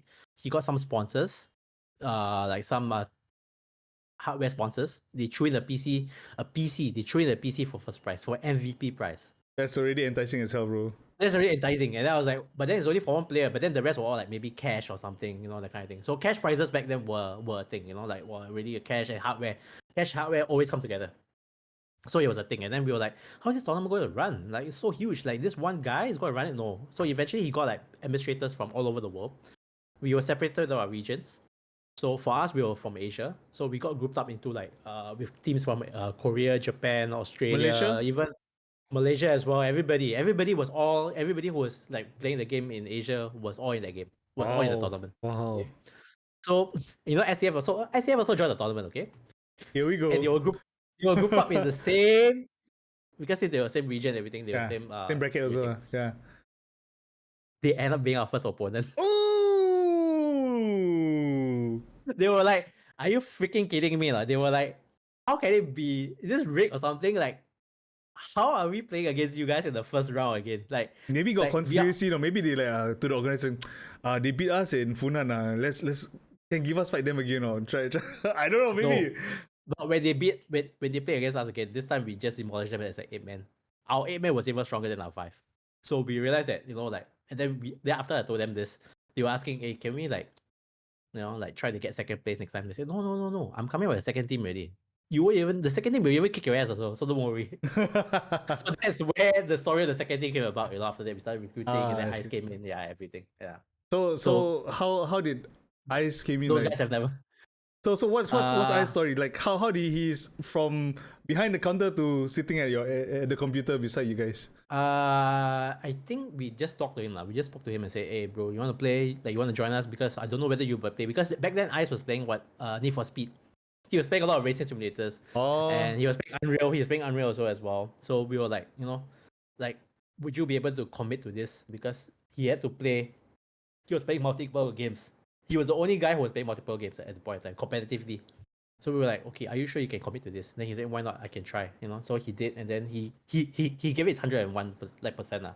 So we were like, okay, this guy is really dedicated, and he showed, and he also had the voice, everything, and we were like, okay, this guy good fit, let's put him in. And from there we grew the second team. Grew the second team from there. Yeah. Okay, so from second team to first team, how do you recognize his achievements? To go up to the it wasn't easy to go up the first team because first team, I would think so, right? It's a core team, right? So because the core team, right, were players that already been together for so long, right? And to get someone to replace you means that you would have either stopped playing the game to move on to your studies or to your NS, or maybe you will have like focus on like maybe your skills are dropping, right? Then we will drop you. But rarely in the case that their skill drop because we were always constantly playing together. So it was very rare that we would drop players, but instead we will promote players from the second to the first where players move on to NS and etc. That is what happened.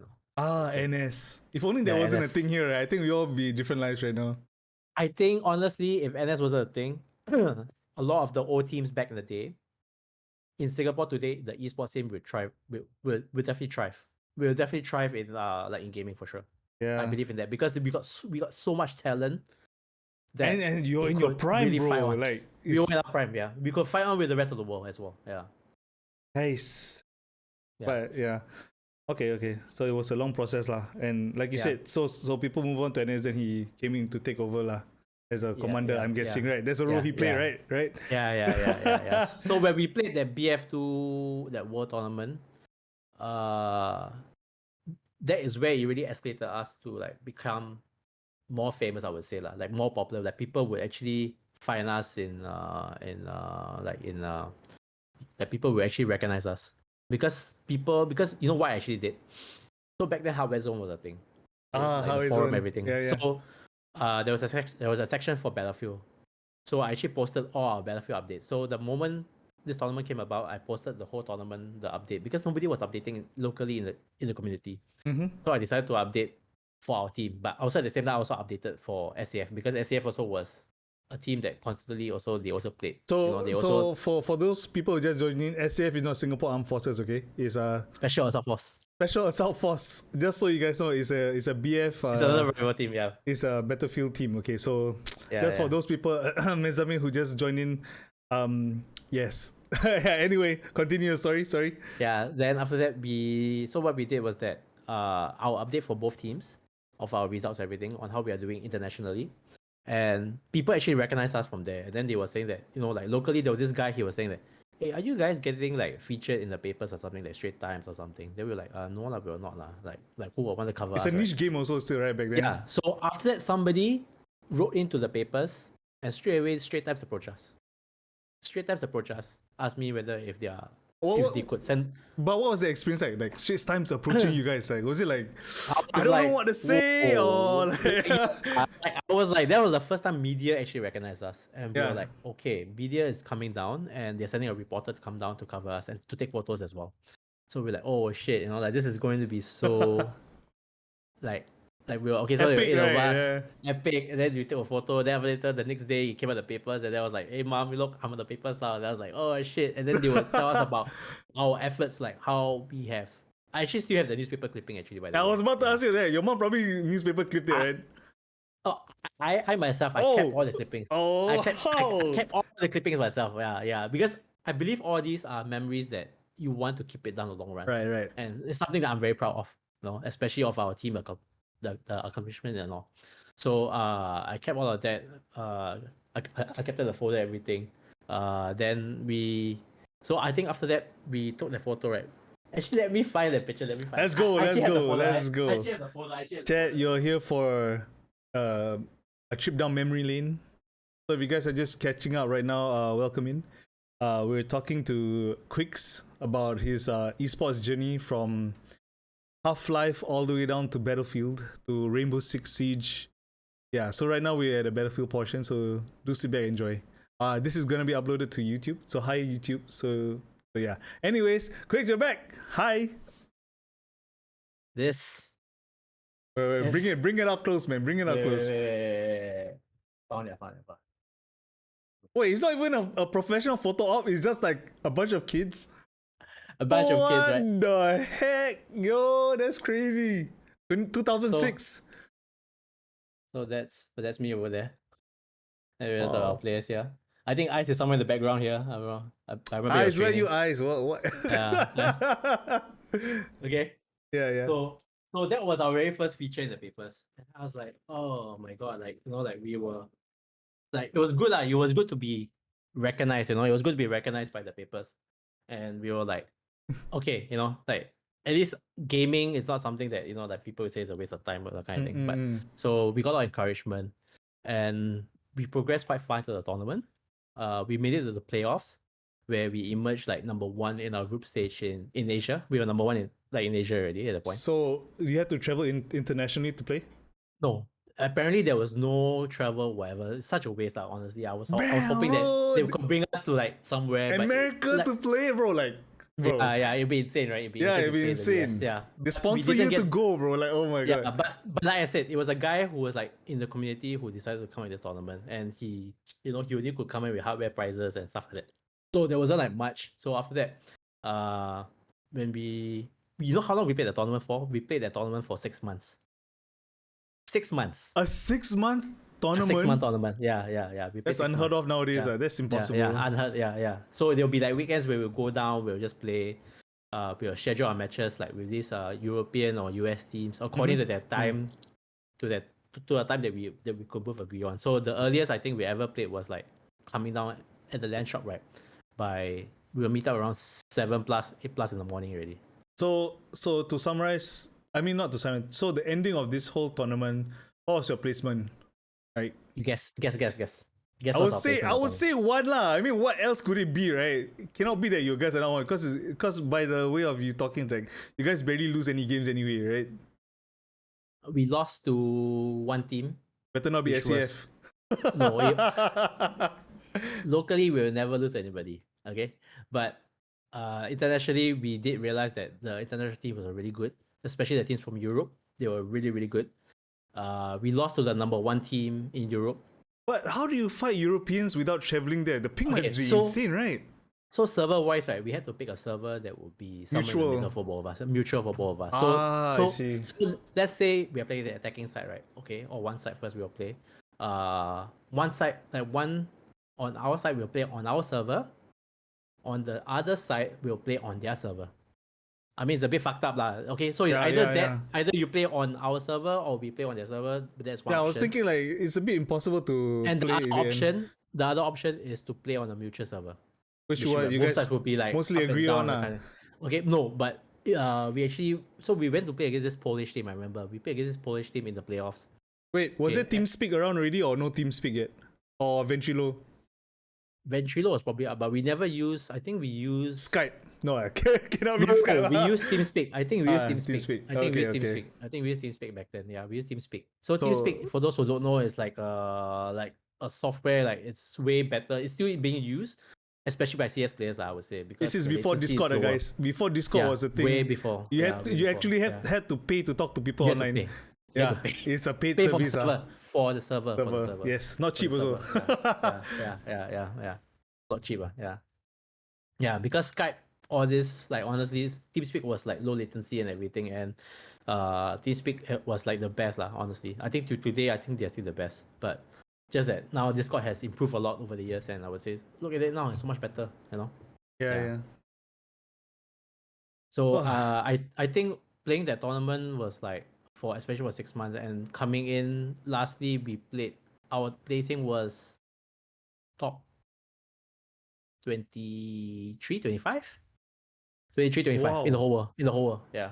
We were the only Asian team left standing. Everybody else in Asia, bro. from Oceania, from everybody was all eliminated, only left us. We were going as far as we could. Everybody in Asia was just rooting for us, man. We were like, oh shit, man. Like, so it was so hard, yeah. Back then there was no streaming, right? So how does this play out? Okay, so streaming. How does this do? Like, was there like a huge crowd behind you or what? Like, how did it work? Okay. So how the streaming was done? Just imagine old school radio.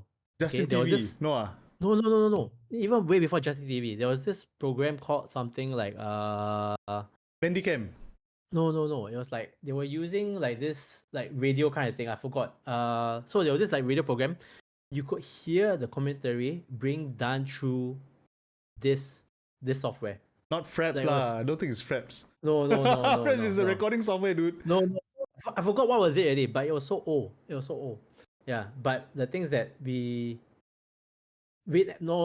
something not with them, bro. I mean, like the things that it was like kind of like listen to the radio, kind of listen to the radio, bro. Like that kind of thing. So you will listen to the announcers, and then they'll be commentary the whole game without any video, nothing. No video feed, nothing. You just hear the commentaries. I cannot, man. Especially in a Battlefield game, you need to know what's going on, right? Especially like mini map, like player skill levels. Like if people say they pop a headshot here and they're like, how would you know, right? Oh, it must be based on the commentator's description. Yeah. Oh, that's chala, bro.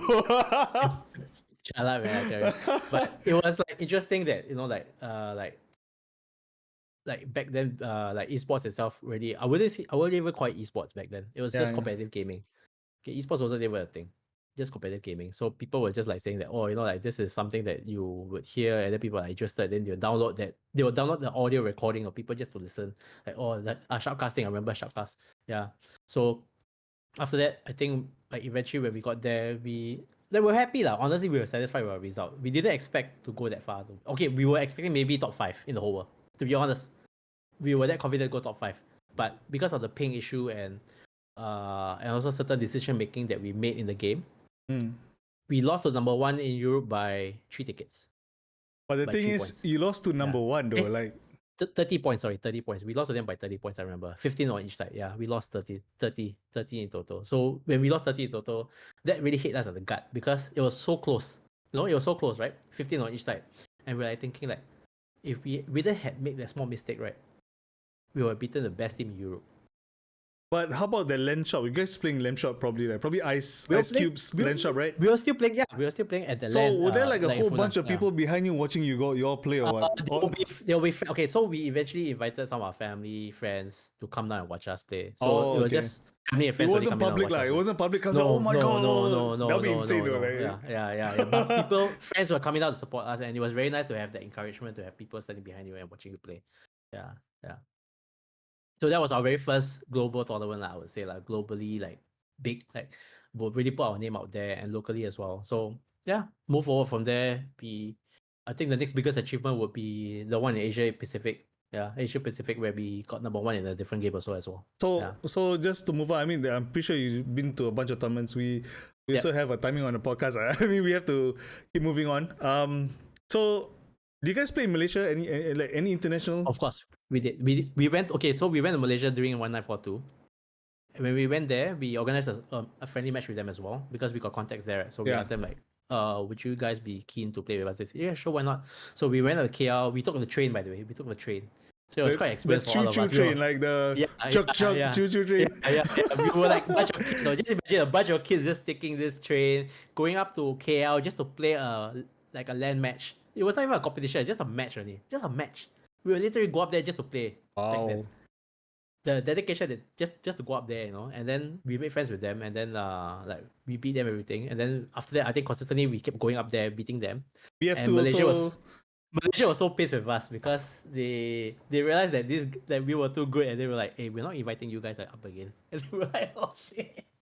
Like, why are you not inviting us again?" And they were like, I think because their community was small, so for us coming up there, we were just smashing everybody, right? They were like, "Nobody's gonna play that, bro. Nobody's gonna play."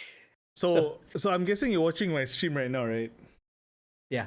All right. So there's something I want to show. See whether you can recall where's this from and what's the story behind this. Okay. All right. So it's gonna be a bit of a delay. So but here you go. There's no audio. It's just a clip. So enjoy.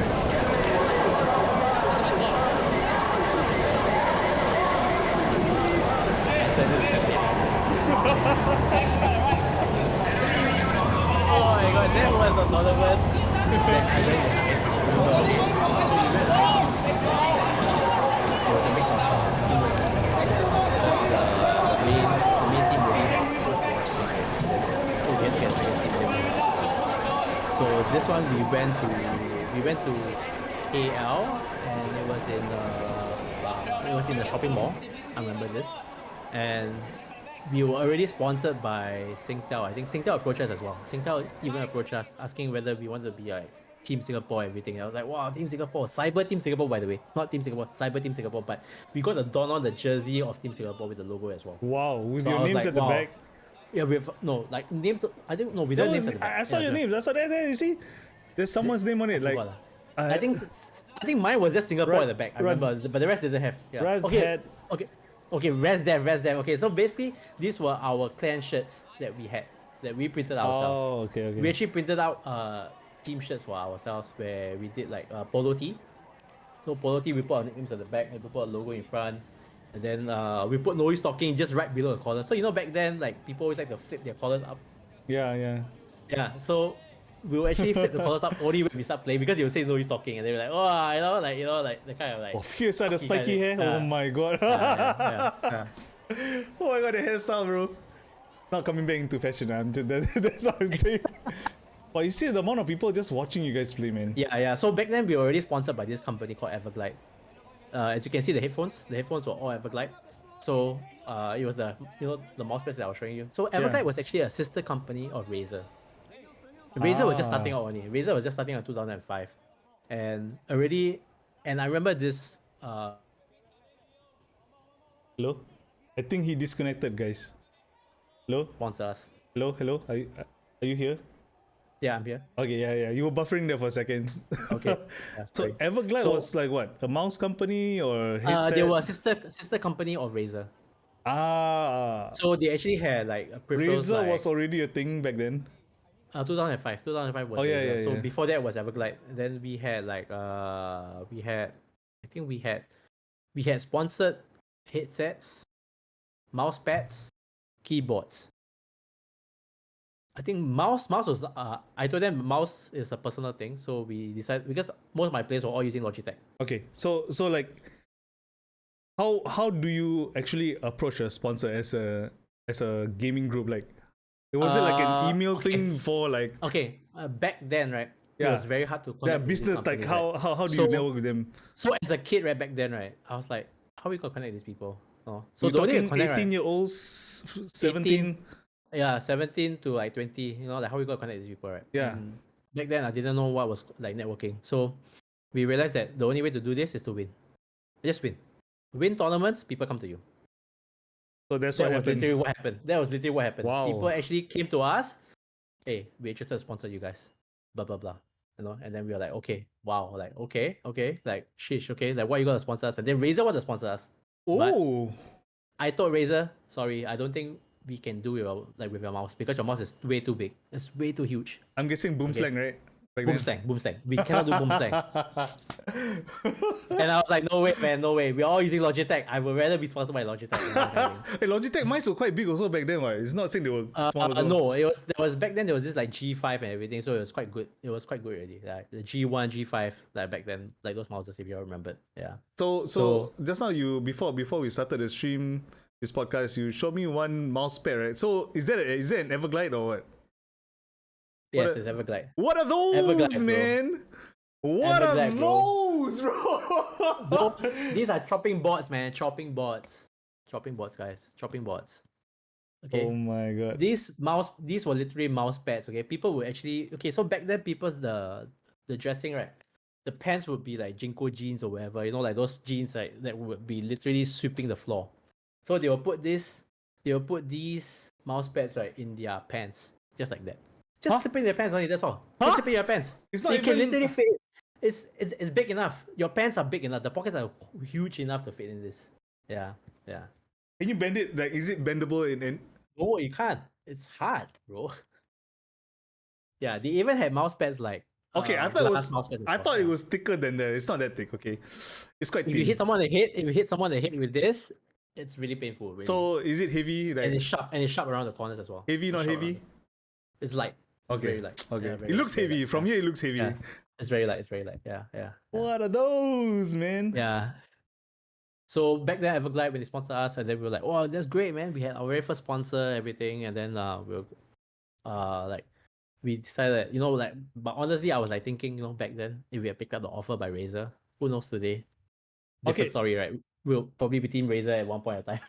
So I'm guessing mechanical keyboards were not a thing back in the day. I mean, like we're talking like old stuff here, right? So like peripheral wise, what was your choice? What was your weapon? Mouse is Logitech. How about keyboard? Or was there such a thing as a gaming keyboard back then? Okay. Back then there was no gaming keyboard. It was a membrane keyboards.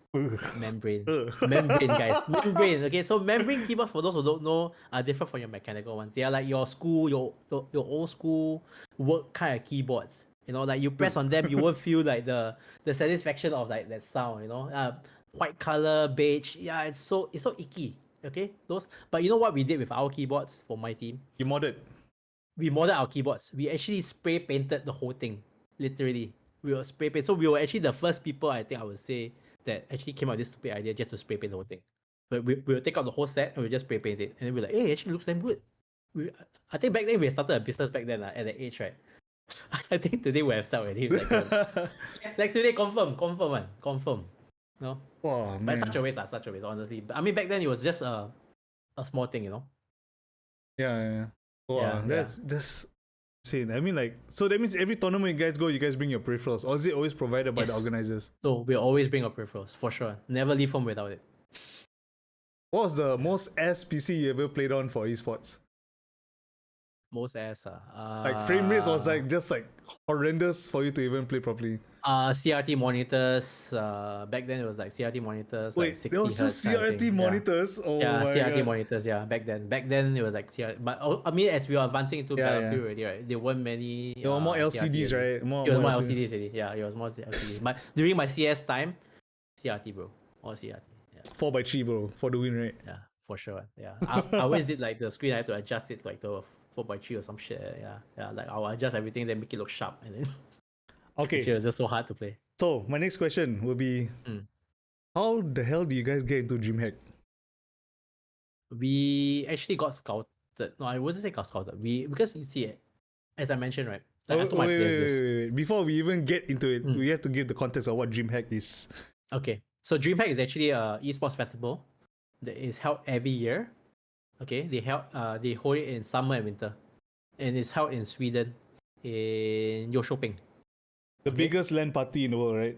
Yeah, the biggest LAN festival in the whole world. Yeah, so they actually the Swedish people actually came up with it, and then they started like very small everything. But as the years go by, they actually got bigger, and then they actually did tournaments everything. So that's where in 2012 I remember when we were playing BF3 back then already, and like so I always tell my players this. Okay, whenever you play online with our tag in the game, right, you need to be professional. You need to be not to be toxic. You need to know how to behave yourselves. You know, like because you never know that it could be a potential sponsor or somebody that you could be playing with. Right. So apparently there was a sponsor that we actually met in the game. Armageddon, right? Confirm. No. No, we got It was Armageddon. back then. It was Everglide. I remember it was Everglide. So Everglide was one of the bosses was actually playing the game. And then he said that I actually played with your players before. And I'm like, huh? Are you sure you did? And then he's like, yeah. That's why I told my players, hey, you all got play with this guy. Then yeah, this guy. Yeah, he's actually the sponsor. Like, oh shit. Oh So I said, snap! you better be careful what you say. You know, like don't be toxic, teabagging. You know that kind of shit. That's like Don't talk shit about companies also. Just keep your mouth shut. yeah, correct. Don't talk shit about companies as well. So after that, Everglide move on. I think we got into how we got into DreamHack was because of this people that actually this guy. So this type person, he actually played Battlefield, and then he was like, in reality, he was actually a owner of a resort. Whoa. A resort, like literally a resort in Thailand, some beach resort. Okay, and this guy was like filthy rich, man. And I was like, and he was a gamer as well. So when he found out that we were like we were the best team, you know, we were like, he was like, hey, got DreamHack, and then he was asking us. I think he messaged through another friend, like somebody else messaged us saying it was Gamers Platoon, you know. Oh, it was through Gamers Platoon. Okay, so okay. Gamers Platoon was actually the middleman to bring us together. I thought you guys had a bad relationship with Gamers Platoon back in the day. Sounds like It was after that, after DreamHack. Oh, yeah. okay. So After so DreamHack. after that, like during the start, everything was okay. They introduced us and they said that Gamers Platoon is actually this like TeamSpeak where they had their own TeamSpeak server, everything. Yes. And then they were like more of like internationally kind of thing, I think. If I remember correctly. From the Middle East, the owner was from Dubai. So they were starting up here, and then after that they also had people who played Battlefield. Like GP was actually actually a Battlefield clan. So I remember like they played with us, then they know us, then they recommended us saying that hey, like we know this guy. So they brought the Thai fella, the resort guy down. He flew down to Singapore, met us in person, and we discussed saying that he wants to send our team up to DreamHack to compete. Of course, you have your ROIs and all that also, right? So we asked also. At the point of time, I asked them like, what is it in for you guys? Yeah, you know, exactly. Like, what is it that you want? It cannot be like a free trip, right? Yeah, it can't be a free trip, right? You know, no, it's too good to be true, world. right? Yeah, exactly. Too good to be true. So I was like, is this a scam or something? And they were like, can't be, right? But like, why would you come down all the way just to meet us and want to buy us flight tickets to go to DreamHack? So we were like, how is this possible? And then we were like, then he was like, okay, I can make it happen, but you know, but blah blah blah. This is what. Then he didn't say what he want. He didn't say what he wanted. So after that, when we did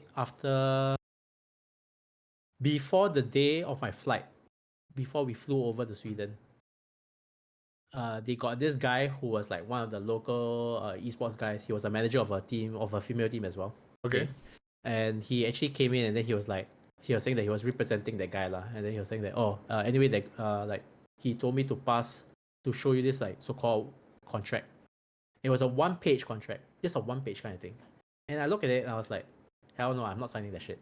It says that I'm going to give over my so-called my group, the rights, everything to him in exchange for this trip. And I was like, hell no, man. I'm not gonna give up like like whatever things just for this trip. I cannot go, honestly. We can just forgo the whole What trip. is drama, yeah, bro? Like last minute. Last minute. And how can you do it a day before? I think that's a bit messed up, right? That's a bit messed up. That's fucked up, bro. Sorry to say for fucked up, YouTube, yeah. but fucked up, bro. It is. So I said that like no way am I going to to go and sign this contract. And even if we come back, honestly, I'm not gonna sign this. I think it's quite ridiculous to have a one page. Even even when you do a contract, you should do it properly. It shouldn't be one page, man. Yeah, it was very vague. The contract was very vague. It was just saying that I had to give up my rights and everything, and this company would be taking over it, and then they would be like so-called like holding us lah, kind of thing. I was like, no, I'm not going to do that. Yeah. So, but eventually we did win the DreamHack. We have vlogs as well on YouTube. You can go and search it up under the OBM channel. Yeah. So, I mean, you didn't sign the contract. Then how do you even end up still going? Because they already gave us their word already. They already said, okay, we already promised that we'll send you guys. So they only bought, apparently they sent 7 of us, but they only paid for 5 of our players. Okay, that's still quite expensive in Sweden. Not cheap, man. So to pay for 5 of players, right, and to go for 2 weeks, 2 weeks. Oh, 2 weeks. 2 weeks to go. 2 weeks, it's not cheap. Okay. Accommodation, all that, right? Yeah. Accommodation, like for the ticket, for the DreamHack, for the ticket as well, everything, and then we had to bring our own PC, BYOC. Are you serious? How BYOC. PCs were not small, back in the day. Not small, bro. Okay, so eventually when I was thinking of all of this, I believe that we had to get rental or sponsorship somehow. Okay. So I approached straight away. I went to approach Aftershock Armageddon. Armageddon was because they were like the biggest Aftershock local... and Armageddon, right? Or did they one entity? I went to approach. No, they were like two different people. Okay. Like 2 different infancy of these 2 companies anyway, also, right? Infancy. So back then when Aftershock was just starting, I remember they were starting up at this small little shop at Serangoon. Yeah. Okay. So when I went there, and they were having a competition of some sorts for CS, then I went there just to check it out with my friend. And then after that, somehow surprisingly, right, this person recognized me and he was like, "Hey, Eugene, is that you?" And I was like, "Holy shit!" Like then I realized it's my old schoolmate, it's my old primary schoolmate, my classmate. Small world, man. And you know what? He is the owner of Aftershock. No. He and his brother are the owners of Aftershock. Both of them are my classmates. Wow. So I was like, holy shit! Like this can't be this is like the world really reconnected us. Like since primary school until now, and then now because I knew they were gamers, but they play other games, but somehow luck just brought us back together. And straight away we talk deals, and then we were saying that, hey, let's get we'll rent you guys, we'll loan you guys these Aftershock laptops. Then in exchange for what you do for us, I said sure. So we're like, great, but that was the first time ever we got like that kind of sponsorship for Aftershock. Then and also because of my relationship with them, so it was easier. Then I think moving on, we also did with Armageddon. Armageddon was because wait, you went to DreamHack twice or no, once. So you had double sponsorship from these 2, like these 2 companies sponsor you guys, and other sponsors as well, not just them. I went to a lot of companies because this was a big trip, right? I realized that we needed a lot of sponsors, so I so went you to literally physically go down to every single one of the offices. Okay, so for Armageddon, I went to their show. They had an event at PC. I think it was IT show. Oh. So I went to the event booth. I straight away asked, "Can I speak to your CEO or something, or someone that could like to talk to us about sponsorship?" And then they introduced us, and then so that's where I met her. I remember I met she's actually the boss's daughter. So I spoke to her, and then from there we connected, and then we spoke, and then we talked about sponsorship, everything. And then we drafted our own proposal, showing them this is what we can do, everything. So we went for a long-term sponsorship with them. Yeah, but that's how we started. Yeah. Wow. So inspiring from story. There, it's just knocking on different doors and just asking which companies can help us and support us in our trip to Sweden itself. And also we were looking beyond that as well. Yeah. But the main focus was on that trip, So even approaching Skoga also was something that we wanted to get, because Skoga was like, they had funding from the government, so they actually used some of the funding to cover for some of our. So is Skoga? SCOGA, that's SCOGA. So basically, they are Singapore Cyber Online Gaming Association. It was established back in the day, is it? Back in the day already. So this association is to actually support gamers. Back then, what they will do I for didn't us. know such shit existed, bro. What the So hell? okay, so it's not just SCOGA anymore. There is another association called SGGA as well, Singapore Gamers Association. There's Okay, also a thing. okay. So it's like think of it as a union. You know, like they support gamers, they Yeah, have this kind of yeah, thing, they yeah. do some work, okay. But SCOGA, like back then SCOGA, what they did for us was that they had connections with the government, so they actually will help us write excuse letters for our players to be excused Away from these from tournaments. school? Oh, Yeah, away from school and from NS. Away from school and NS. you guys got out of NS? No, we didn't get deferred. Apparently, Deferred also it was never? there was no way you could get deferred. Okay, honestly, it was so difficult, but you could get leave from NS. Oh, Just to okay, play. yeah, that makes more Yeah. sense. I was like, no way you're getting deferral. No way, man. Okay, there was only one story in Singapore ever that one guy got deferred because of gaming. Yeah, only one guy only in CS. That's all I remember. Yeah, Wow. yeah. Only him in the whole esports ever. He only got deferred because of CS. Yeah, and It's not a down pass story or what, right? but because of that, because back then it was World Cyber Games, and World Cyber Games was in Singapore, so he had to go through that tournament. After So the tournament, tourism got him out lah, basically. I guess, and then from there after he went into NS lah, so bo pian lah. He need to go. It's just a deferral also. What? Yeah, it's just a minor kind of thing, you know, like a minor deferral for the time Man, being. it's so hard to get out of NS here, man. Yeah. But to get the excuse letter from SCOGA and from the government and to go back to our unit and to tell them, say, hey, I'm excusing my player to be excused from NS duties, right? I think it was something already. It was not easy, you know, like people would be like, Yeah, back how then to was get leave, very strict. so difficult, man. Like Yeah, who's yeah, gonna yeah, let yeah. you go for gaming? Nobody. Yeah. Wow. So thank God for SCOGA, like they helped us a lot and they gave us funding as well. So that was even extra on top of that. Yeah. That must be a trip of a lifetime, bro, going to DreamHack. It was 2 weeks going there, and it was our very first international trip. I would say no, actually not my first international. It was my second or third one. Yeah, because I went to Taiwan before that. I mean, like, So we're talking Europe, like far away. Yeah, one. Europe. Yeah, Europe. That was my that was my first one. That was my first one. Yeah. Wow. So that was fun. Like being like with seven of us, and the stories in there, it's a lot more. But I don't think I'll be able to share all this, cram all this into this podcast. Yeah. So if you guys ever want to hear it, maybe on my stream next time. Yes. I guess. Do follow him out, guys. He's already tagged inside the my title. Just click on the name. Just follow him. Ask him questions about it. He's more than happy to share all his stories. All right. So let's move on. Okay. So I'm guessing over time Battlefield got more iterations, and I guess you guys get bored and not. I'm guessing don't like the new playstyles and the new ways they do things, right? After BF4. I didn't like how after BF4 everything was just going downhill. Like the way the game was being done, the competitiveness of esports, the state of it was just dropping. Nobody was just playing it anymore already. So we were just like, okay lah, you know, we had to move on. So that's where you guys like Rainbow Six went from BF Nut to just Nut, right? If I'm not mistaken. We rebranded in 2015. Realized that we had to diverse into different games. So we went into games like League of Legends, Dota. We went into CS. We went into Rainbow Six Siege as well. So I'm guessing you took more of a managerial role compared to. Yes, yeah. I actually took a managerial role in early 2007, 8, around there, that period. Around 8, I think. I took a managerial role already. So at the point in time, I realized that the longer as we grew, I realized that there had to be some kind of form of management structure. Correct. And I realized that I, being the oldest in the team, I had to take up that responsibility. So I actually picked up a lot of skills along the way, and I realized that I had to stop playing. I had to stop. I had to tell myself like, okay, as much as I love to play, to compete in the team, I had to step back and let the younger players step up.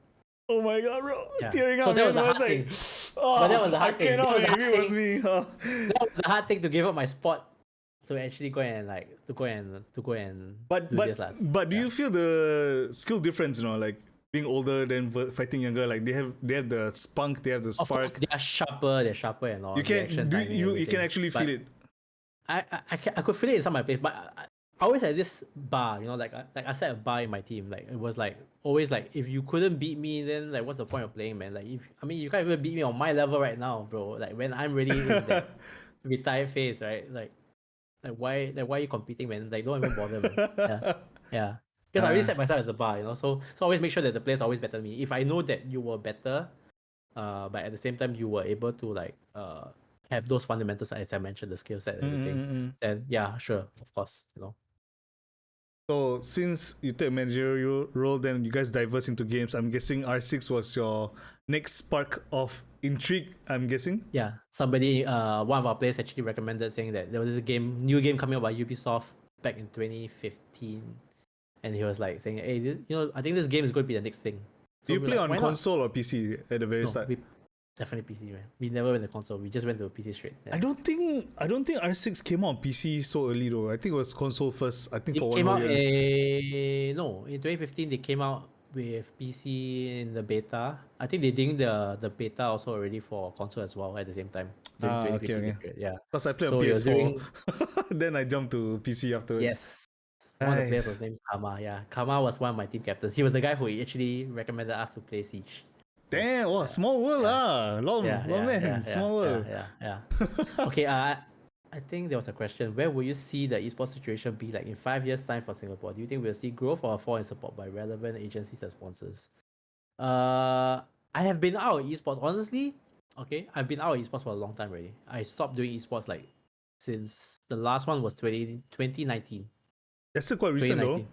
2019. Yeah, like a couple of years back, but I stopped that already, and I realized that like esports was like something that was like either you needed to have money, you needed to have like at least some investors or something. It wasn't easy to get. I mean, even if you, let's say you want to start a small team or whatever, sure, that is possible. But all you needed was just the whole grit and hard work and effort to put in. But the thing is that to actually go into the next level of doing like proper levels, like you see like in Valorant, they have franchising, Yes, they have yes. etc. Or to get into the big leagues, right? You really will need to have like proper structure, like a company to support you from behind, Right. like yeah, coaches, staffing. You need all this, and it's not easy to start from scratch.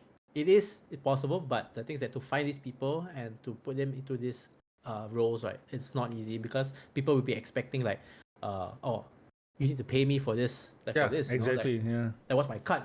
So like talking about structure wise, like in the next 5 years, I think things might change. I don't know because I mean I haven't been in esports for a long time, right? So but I've been keeping up from time to time, like watching Paper Rex play their games, But like you in have different you games. but you have friends in the esports scene also will probably give you Yeah, I news, still do. right? Yeah. They ask you friends like in this sports scene that are still doing it. Like some of them are mainly organizers or still competing.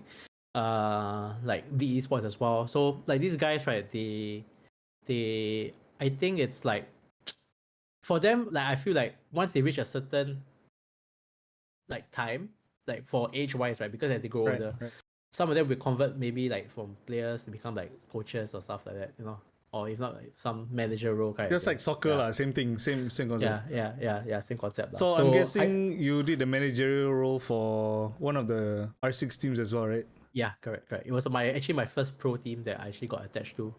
Okay. So I was yeah. So my question, right, is like, what do you do as a manager for the team? Do you take care of their You food, or do you they basically you are like the babysitter of the team. You like literally serious ah?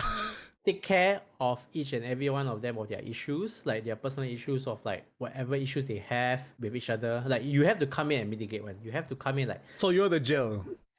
yeah, I'm the gel and I have to be a counselor at the same time. I have to talk to them about their issues. I still remember after one qualifier we played in Australia, we Yeah, lost that. yeah. The team captain wanted to give up already. He just wanted to give up. And I was like, no, Different generation, huh? I was like, bro, you can't give up, man. Come on, man. Like, come on. Like, we need to bounce back because this team was potentially good. Every time they will always win the C qualifiers here in Southeast Asia. They will come out number one together with either number one or number two because of Thailand. Because Thailand always come out number one or two with us. And both our teams from Singapore and Thailand will always go to Australia to compete. So to compete in Australia, you need to play against Apex best, Asia Pacific's best. So you'll be playing against Oceania's like top two. You'll be playing against like Korea's top two. You play against like Wow, that's Japan crazy. top two. So you'll be playing against all these top two teams, right? And you have to come out top two of everybody just to go internationally. Wow, that's insane, man. So and the thing is that we kept losing every season we go. we were like they call us the gatekeepers of Asia Pacific, APAC. They call us the APAC But that's gatekeepers. demoralizing though, right? I mean, It was like time and it time was kind again. of like we will keep losing to the champion team. To the team that always beat us, they will always go overseas, and that team would be Fnatic. Fnatic was like they had an Australian team back then. They were always winning us. The scoreline was like I think Far they were just apart. beating us far apart. They were just beating us over time. So eventually came one season. This time round I didn't go up. We sent our substitute up to like our six men to go up there to gain experience. So he was like the so-called like the six men to go up with them. Yeah. And back then they didn't allow seven men. They would only cover for six people. For six players Yeah. only. Yeah. So when they sent in like when they went up, I remember this one. It was actually a revenge tour. Another one. They beat every team there. Even Fnatic. Fnatic was the first game ready, the first match. And everybody Sounds like was history oh, repeating shit. itself, bro. Yeah, man. I don't know. Maybe it's the like No, I Do you have the like nostalgia feeling coming back?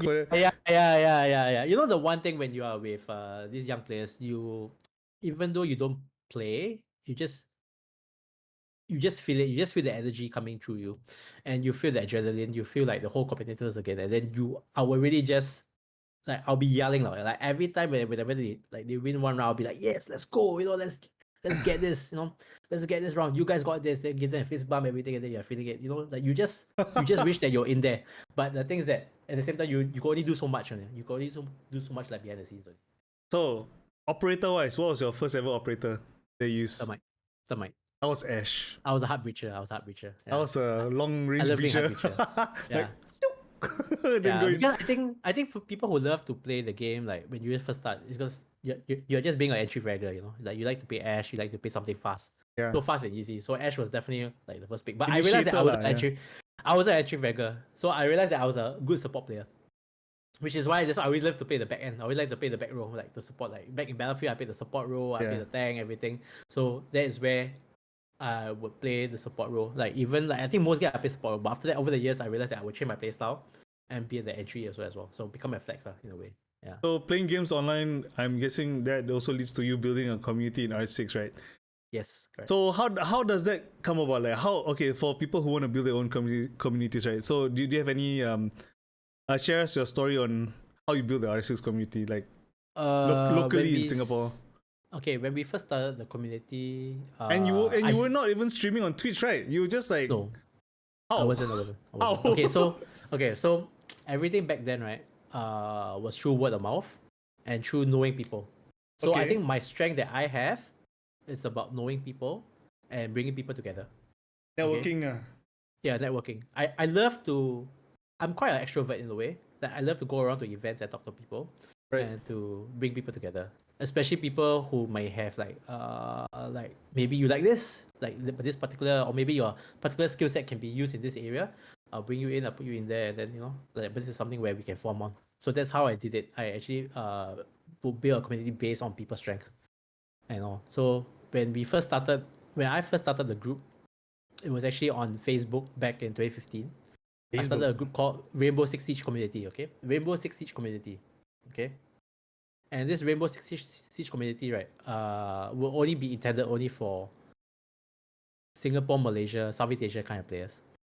Okay. But somehow, over the years, it was blown up over the years. Like over the years, as you go by, right, suddenly the group blew up. Internationally, people started joining the group.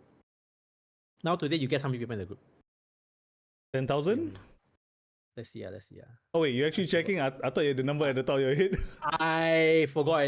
But I remember it dropped. Okay, let me see. I think it was about now 167,000 people plus. Yeah. Wow. Yeah. Internationally, we have people we have pro players, we have developers, we have casters. Developers backing is very strong, man. Yeah. All in that group. Okay, so it's quite a big group internationally. So I had to get people from all over the world to help me with this. So.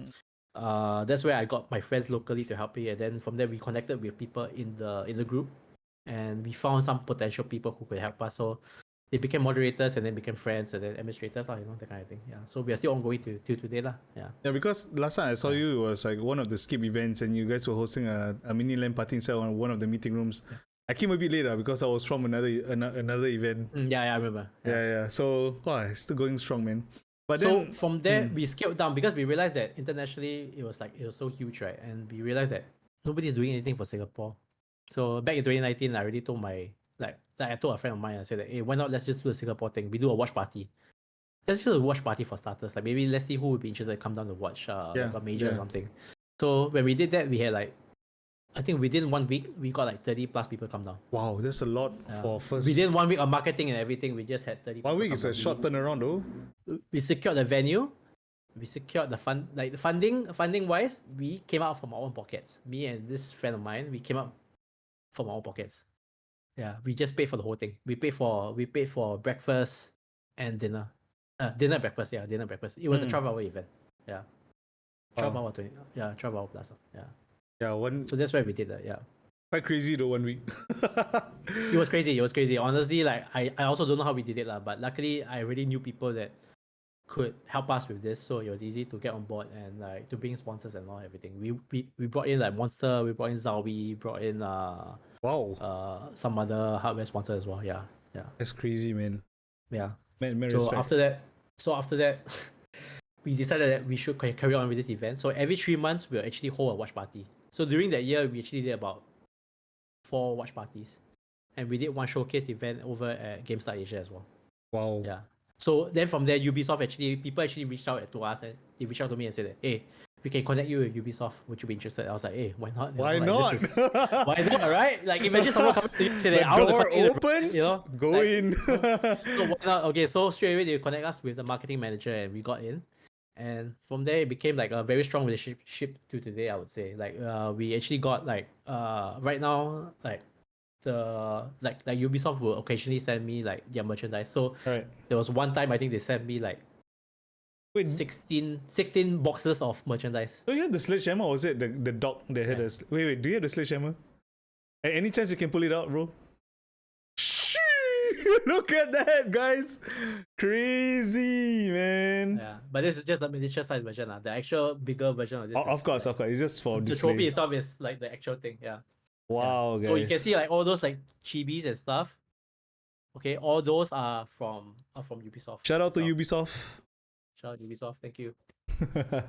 Thank you for the support. Yeah. So they have helped us with our events and everything. So I think over the years since 2019 until now, we did a lot of offline events, but then from there we decided to go online. We did online, but I think in the recent years, or I would say in the recent months, we have taken a hiatus. We took a break for the time being because, as you know, it's not easy to run a community because people eventually will get tired and they will feel move on to other things. Move on to other. People are finicky in terms of attention, I feel. Yeah. And also real life picks up as well. Yeah. So. Yeah, real life things pick up, so they won't have time to commit. So especially now, I would say for this season now, I wouldn't say even I myself I also don't play Siege that much often. But I only recently went back to Siege like a few days ago. So when I went back to it, I was like, wow, this is why the reason why I love this game. You know, like I still love this game as much, but with the issues like cheaters and bugs, you know, sometimes it's just annoying. Battle I got way better over the years though, not gonna lie. It did. Yeah. Last time definitely the game was more niche, I would say. Yeah. Oh yeah. But now, because of like with Valorant coming up and other games, people are like more inclined to play. And you know, Siege is such an old game now. I would say old already because it's now in its 7th year. Yes. 7 year, right? 7 years now. A lot of operators now. I don't even know who's who anymore, bro. In total, there's about 100 over operators already. Yeah, I think around there. I think 60 plus. 60, I don't think 100 lah. No. They are planning to hit 100 operators. That is their roadmap. Their roadmap from long time ago, they wanted to hit 100 over operators already. Even banning operators also no use for esports at this point. Too many already. I don't know how they're gonna do it now, honestly. Yeah. All the best to them, man. Yeah. Wow. So right now, so you just doing the every 3 months do the watch party and stuff right now. Was it more died down? No, I died down. We kind of died down. We haven't done much activity yet. The only last activity I remember doing was for my community was the lobby. We did the lobby at Escape, which you came down for it, that one. Yes. We actually did the event this year. We actually did together Escape. So Escape is one of our partners that we do our community events at. Yeah, because they have the venue, everything. So I mean, most important is you need to have a venue, lah. Yeah, if you want to bring people together. Yeah, shout out to Escape. Been there a couple of times. So. Okay. Thank you, Hazel. Yeah, thank you, Hazel. Much love. If you still remember who I am from yeah. Anyway, let's not dive into streamer residency. But anyway, let's let's move on. Speaking of streaming, right?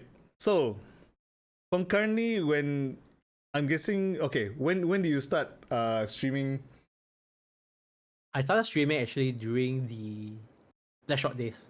Blackshot days was back in 2009, right? I started streaming around that period already. Around 2010, I started streaming. So that was like Blackshot. I think it was back then. Okay, it was during BF3. I started streaming for a while. Then I went to Blackshot. So after that, I realized that people like like back then to stream, right? Okay, it wasn't even Twitch yet. It was Justin TV. Justin TV, yeah. Yeah. So I already got an account there, and then after that, Wolves Being generation now basically. She was from there then, also, right?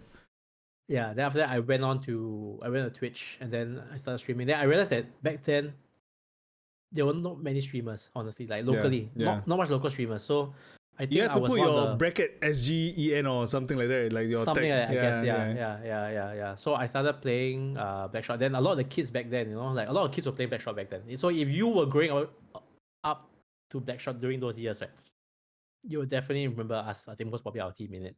And I stream a lot also Blackshot back then. So a lot of players would just come in and they will say that, hey, like it was just crazy. People would just come in and watch your games, and then they'll be like asking to join your team, everything. They'll say, hey, my KD is so and so, can I join your team? I'm like, no. You just have to reject them straight off that I see. Yeah. Then more recently, like I see you more around. I only came back to stream properly only in 2020. COVID time lah. 2021, during COVID time, I realized that somebody was asking me, I remember this guy, Viance. I don't know whether if you know Viance. So Viance was like, so he was a Tarkov streamer, and he was like old friend also. So he was like saying that, hey, I heard like I think you should start streaming. And I was like, why? I mean, you're the one streaming. I also want to catch on stream. So back then there was not many streamers to watch also. So I went on catch his streams. He and another streamer. So these guys were great, man. Like they were OG. Like, I think they were one of the old Singapore streamers. And then I was watching them. Then after that, I think he started just pranking, like started trolling, saying that, QUIKZ is gonna start streaming soon, guys. Do you know that? I was like, what do you mean? And then I'm like, no, I'm not. And then he's like, he is really good at checking out on this day at this time. He put the date and time, everything for me, He gaslight you, he gaslighted me, bro. And I was like, I had to get ready. So in the end, it became a real thing, I had to get ready everything. So everyone started following me. I was like, oh shit, man. I had to do it now. I had to start streaming now already. So I started streaming, and then it became a thing. And then I was like, okay, I quite like it. I like streaming. So I could go on for like every day. I would stream for at least 8 hours. Every day, I would stream every day 8 hours. Even now? No, right? No. No. Yeah, no, now. Oh my god. God. I'm too tired. Now I cut down to 3 times a week. Monday, Wednesday, Fridays. Right. I'll do like from 9 all the way till late. Like maybe 6 hours. Maybe 8 hours, maybe at best. Yeah. Now I'm feeling my age now, to be honest. I'm feeling very tired. Because on the days that I take a break from, I have to go and really look through my VOD and try to clip out the ones that are great. Like maybe right.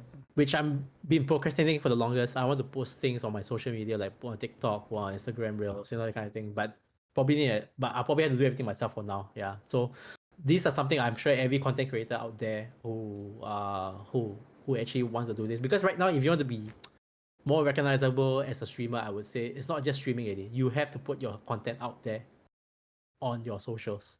That is very important. Right. So because everything right now is at your fingertips, man. So now diversifying content is quite important. I mean, especially you want to grow, right? So like for a new streamer, let's say someone who just want to start streaming, like what do you recommend? Like a webcam or a microphone? I would say just get something decent. Don't need to get something expensive. Don't need to get all like top end, like I must get like Elgato or like some like Logitech or like just get a decent webcam, 720 kind of thing for 1080. I mean, if you can. C922, man, shut up. I mean, my webcam is C920, man. I'm still using it. Oh my god! And I got it at $50 from a friend, so why not, right? It works, man. That's a really good deal, right? It works. Yeah, if it works, it's good. Don't break it. Then things don't change. And after that, but of course, decent mic, I would say, because audio is very important. I feel like audio is king. Yeah. I think the one thing that captures me to a streamer would be audio and stream quality. So what are you using now? Like microphone? HyperX podcast. I've been Hey, using it for the see, longest man. already. Yeah, bro. Hey, I can't really Later, show wait it. up. Okay, that's the thumbnail right there. But anyway. Yeah. Yeah. Shout out HyperX, man. Shout HyperX out. is sponsor. Yeah. Okay.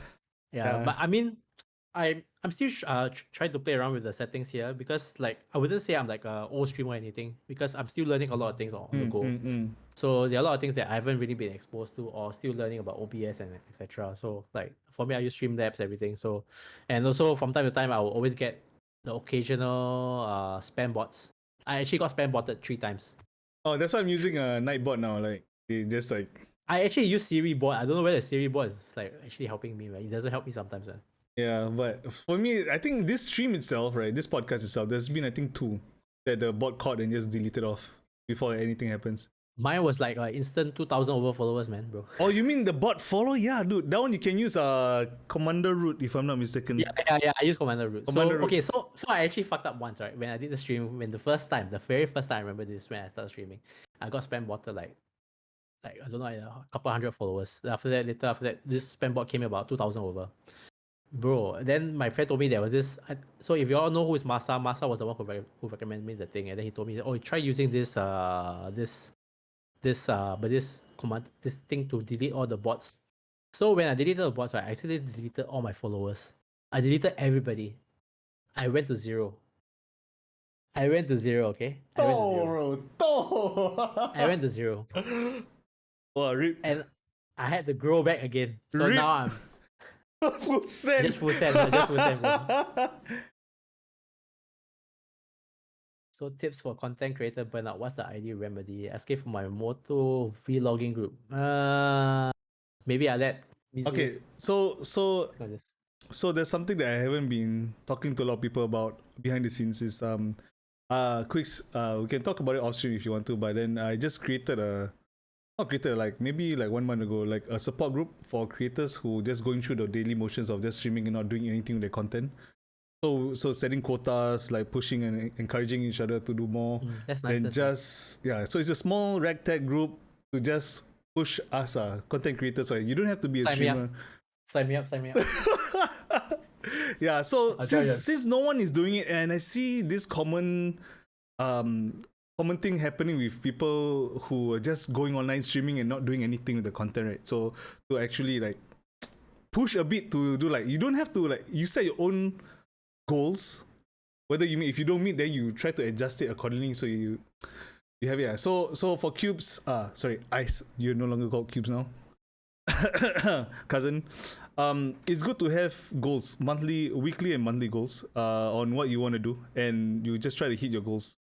I think that's the way forward lah. Or especially, or you can do delegation, since you say it's a motor vlogging group, but you can do delegation based on skill sets also, who does it best, fastest, quality. I mean, yeah, you have to utilize what skill sets they have in the group lah. Yeah, so for me and my friends right now inside this small creative the group is called the Creative Brunch, like Creative Bunch, but it's a brunch because you want to network and nice. Yeah. So it's called the Creative Brunch.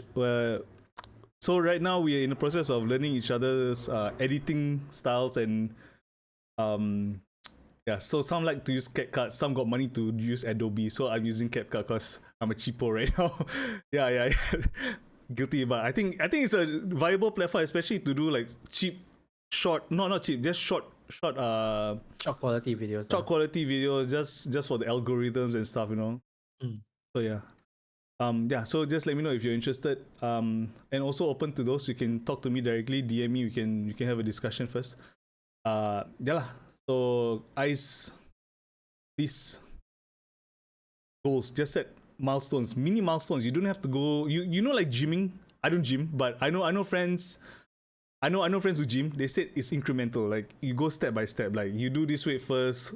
Slowly, you no kick, then you move up the ladder. Right? Same with your BF now, like, you know, like you started small, then you slowly build up, right? So it's always an incremental thing. Yep.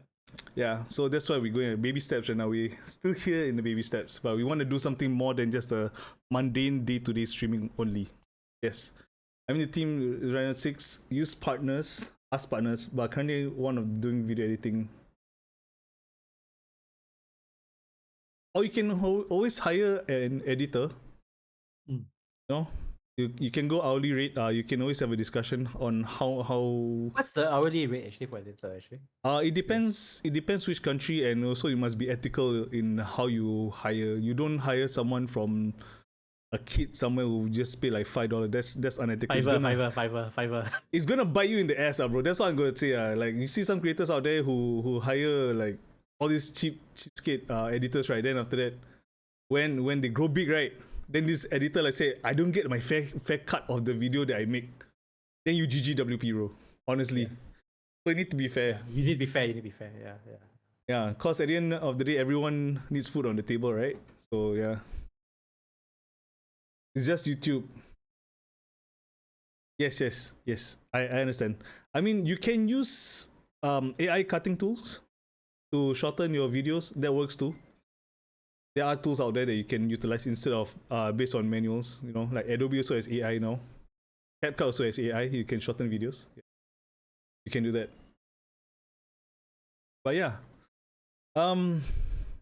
Anyways, what are your goals for the streaming channel, QUIKZ? Since now we're on the topic on streaming. I wouldn't say like, even if I'm not aspiring to be like a big streamer or anything. It's more of like having a small community. Actually, right now with I think consistently I will hold about 20, Oh, that's awesome. about 20 viewers, but most of them are lurking. But the ones that are chatting, I think the chatting depends on what I chat about. Because I realize that my chat really gets turned on when we talk about SaaS stuff.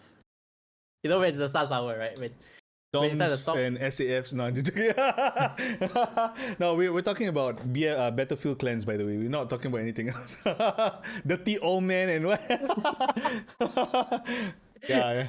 yeah. So I think the things that like starting with like having a small community is great, honestly, because you are able to interact with chat Right. and the people, you can talk to. Like I like to talk to them personally. I like to catch up with them, like how's their day going or how's their week, like what's like. So I'm more of like people always call me either the akong or the uncle in the group, right? So I'll be like the old guy Hey, giving you're not the even 40 yet, bro. Come on, please. bro a few more months, bro. Few more months, 40. No, man. I think 40 is where life begins, bro. You know it. Feeling I know feeling it. Yeah. That's why you still need constantly still play FPS games, guys. If you stop playing FPS games, I realize that one thing. If you stop playing FPS games, right? I tell you, you are just going to you will realize that your skill will drop a lot. You will drop a lot, especially when you are growing older.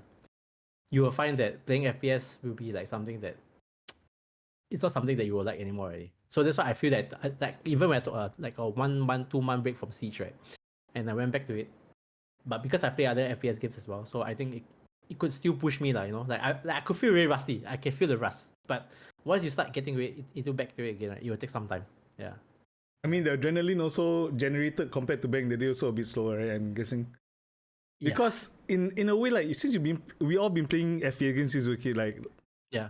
it's been there, done that. Like there's no more like that spark to like really chong the game like how we used to. Yeah. Because last time I would tell myself, if I don't play one day, right, my skills will drop, right? Yeah, Then that's where every day I exactly. must. Like, I told myself every day I must play. Every day I must play. But now, honestly, I can go without gaming for a whole month. A whole month or two. I can don't even play games. I can do other things. What? Your adult stuff lah, just adult stuff lah. What? How? Like you? What?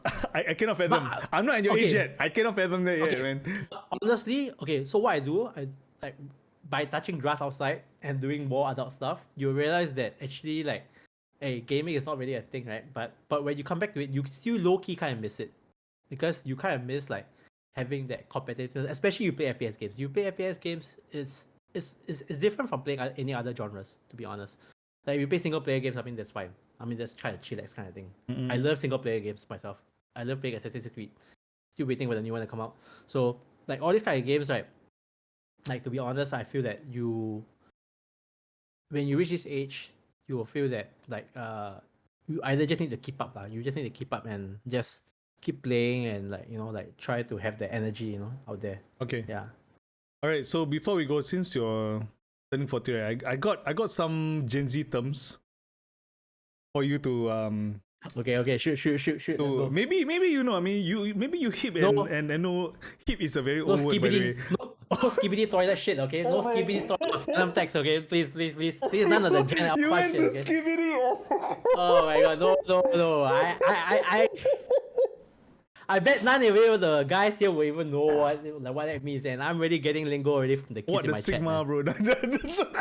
Oh my god, no, please. Man. Oh my god. All right. Yeah, Gen Alpha, yeah, see? Gen Alpha, yeah. Okay. So, first one, Riz. Risk, charisma. You have to risk like a girl, you need to throw on some of that, the charm, right? So our generation, my generation, we call it game lah. But okay lah, you say charisma. We'll call it like in our day, risk will be like more of like you buaya. I'm buaya, bro. Boya, as in the alligator boya. Yeah, buaya, yeah. Buaya. Buaya, bro. This guy buaya, bro. This guy buaya. Yeah. Okay. Got a mix of the Malay and everything, all in it. Wow. Okay, next word. Drip. Drip, I think back in my time will be Stylo Milo. Stylo Milo, yeah. Stylo Milo for sure. yeah. Chinese Chiyong, yeah, that's right. Yo. yeah. Chiyong, yeah. But Stylo Milo, yeah, for sure. Like you look kind of stylo today, like kind Oh of. my god, please, I'm cringing, bro. Stop. Yeah. I mean, I can't think of any more Gen Z words at the top of my head, but those are Gen the Z two. words, Gen Z words. Let me think. I can't, man. Like, think those are the two more prominent ones. Okay. I go on. Cop or drop? What does it mean? Pop or drop? What does it mean? That means either you buy it or you don't. Correct? Okay, impressed. I'm very impressed. I'm not a boomer, okay? I still hang out with the kids, okay? So yeah. Okay, no cat. No, but no cat, that means, Bullshit, lying, no bullshit. Right? Bullshit, yeah. Bullshit, no bullshit. Yeah. Facts, facts, yeah. Facts, no. Cop or drop, bro. Yeah. Cancel culture, I think cancel culture is also a thing. Busing, the word, all these kind of things. Yeah. I think the one thing, if you are, let's say, especially as a gamer, right, you will probably have a lot of these lingos. So I feel like still gaming to at this age, right, you will find that you still have to keep up with these things because people will be talking about this all everywhere in socials and everything, all in gaming. Yeah, so you have to keep up. You cannot be like, I mean, yeah, sometimes I'm a boomer, but I'm like, what? Like what's going on? Yeah, but I mean, sometimes also when you don't play games, I said to my friend once, I AFK a while. Then say like, fuck what? I was like, no, bro, it's not that. It's just away from keyboard. I'm moving away from. I was like, bro, why your mind go there so fast? It's just an away from keyboard. It's like a very simple term, Imagine if you told him AFAIK. Then I said to him, "Why you GG, bro?" Then I was like, "Who's GG?" JI. I was like, Who's GG? "Who's GG?" I was like, oh my god, bro. Oh my god. Yeah. I mean, okay, there are a lot of the kids nowadays, they really will not understand. Like even my mom also came up with her own lingo, man. She came up with this her own lingo. What was it? I forgot what was it called already. B something. Is it the gibberish language? No. It was something that she came up with her own term. I think it was like something like talk to you later. I forgot what was it. TTYL. Okay. NN2R. NN2R. Night to you. No. It means no need to reply. Is this a new term or old term? No. My mom came up with it, bro. Okay. She came up with a text and I was like, what is NN2R? No need to reply lah. People, no need to reply. No need to reply. Why you need to reply? Why you want NN2R on? What is that? Yeah. Then also there's a TLDR. Then there's a TLDR, right? I'm pretty sure. Yeah. Too long didn't read. Yeah. Wow. Okay, Ice. Okay, Mez. I'll join you guys soon in 6 years. I think Ice is the always. Ice, how old? I forgot how old he is. Things like what? I think Ice older than me. No, Ice younger than me actually. Right? Yeah, no, he's older than me. He's older than. He's older.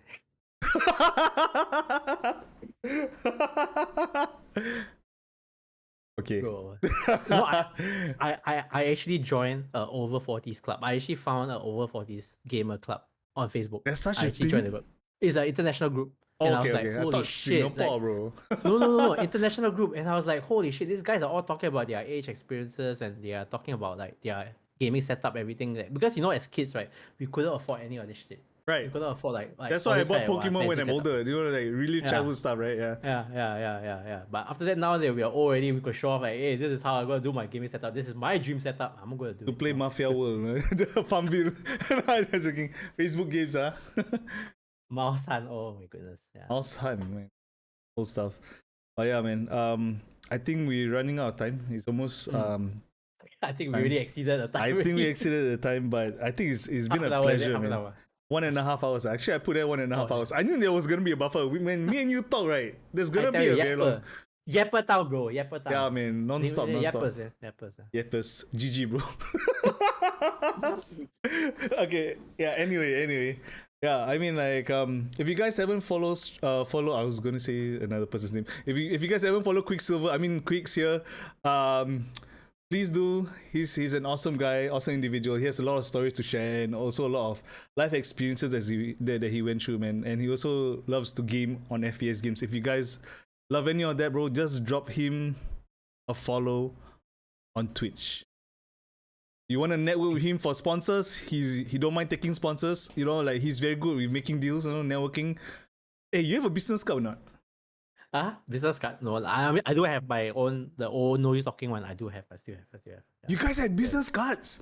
Yeah, we do. What the hell? Yo, we have business guys... cards. We even have a digital one as well. We even did a digital one as well. Yeah, everything. Yeah. Okay, you guys were like pros, man. Okay. Yeah. So guys, if you haven't drop him a follow, please do. When do you stream, bro? Monday, Wednesday, Fridays.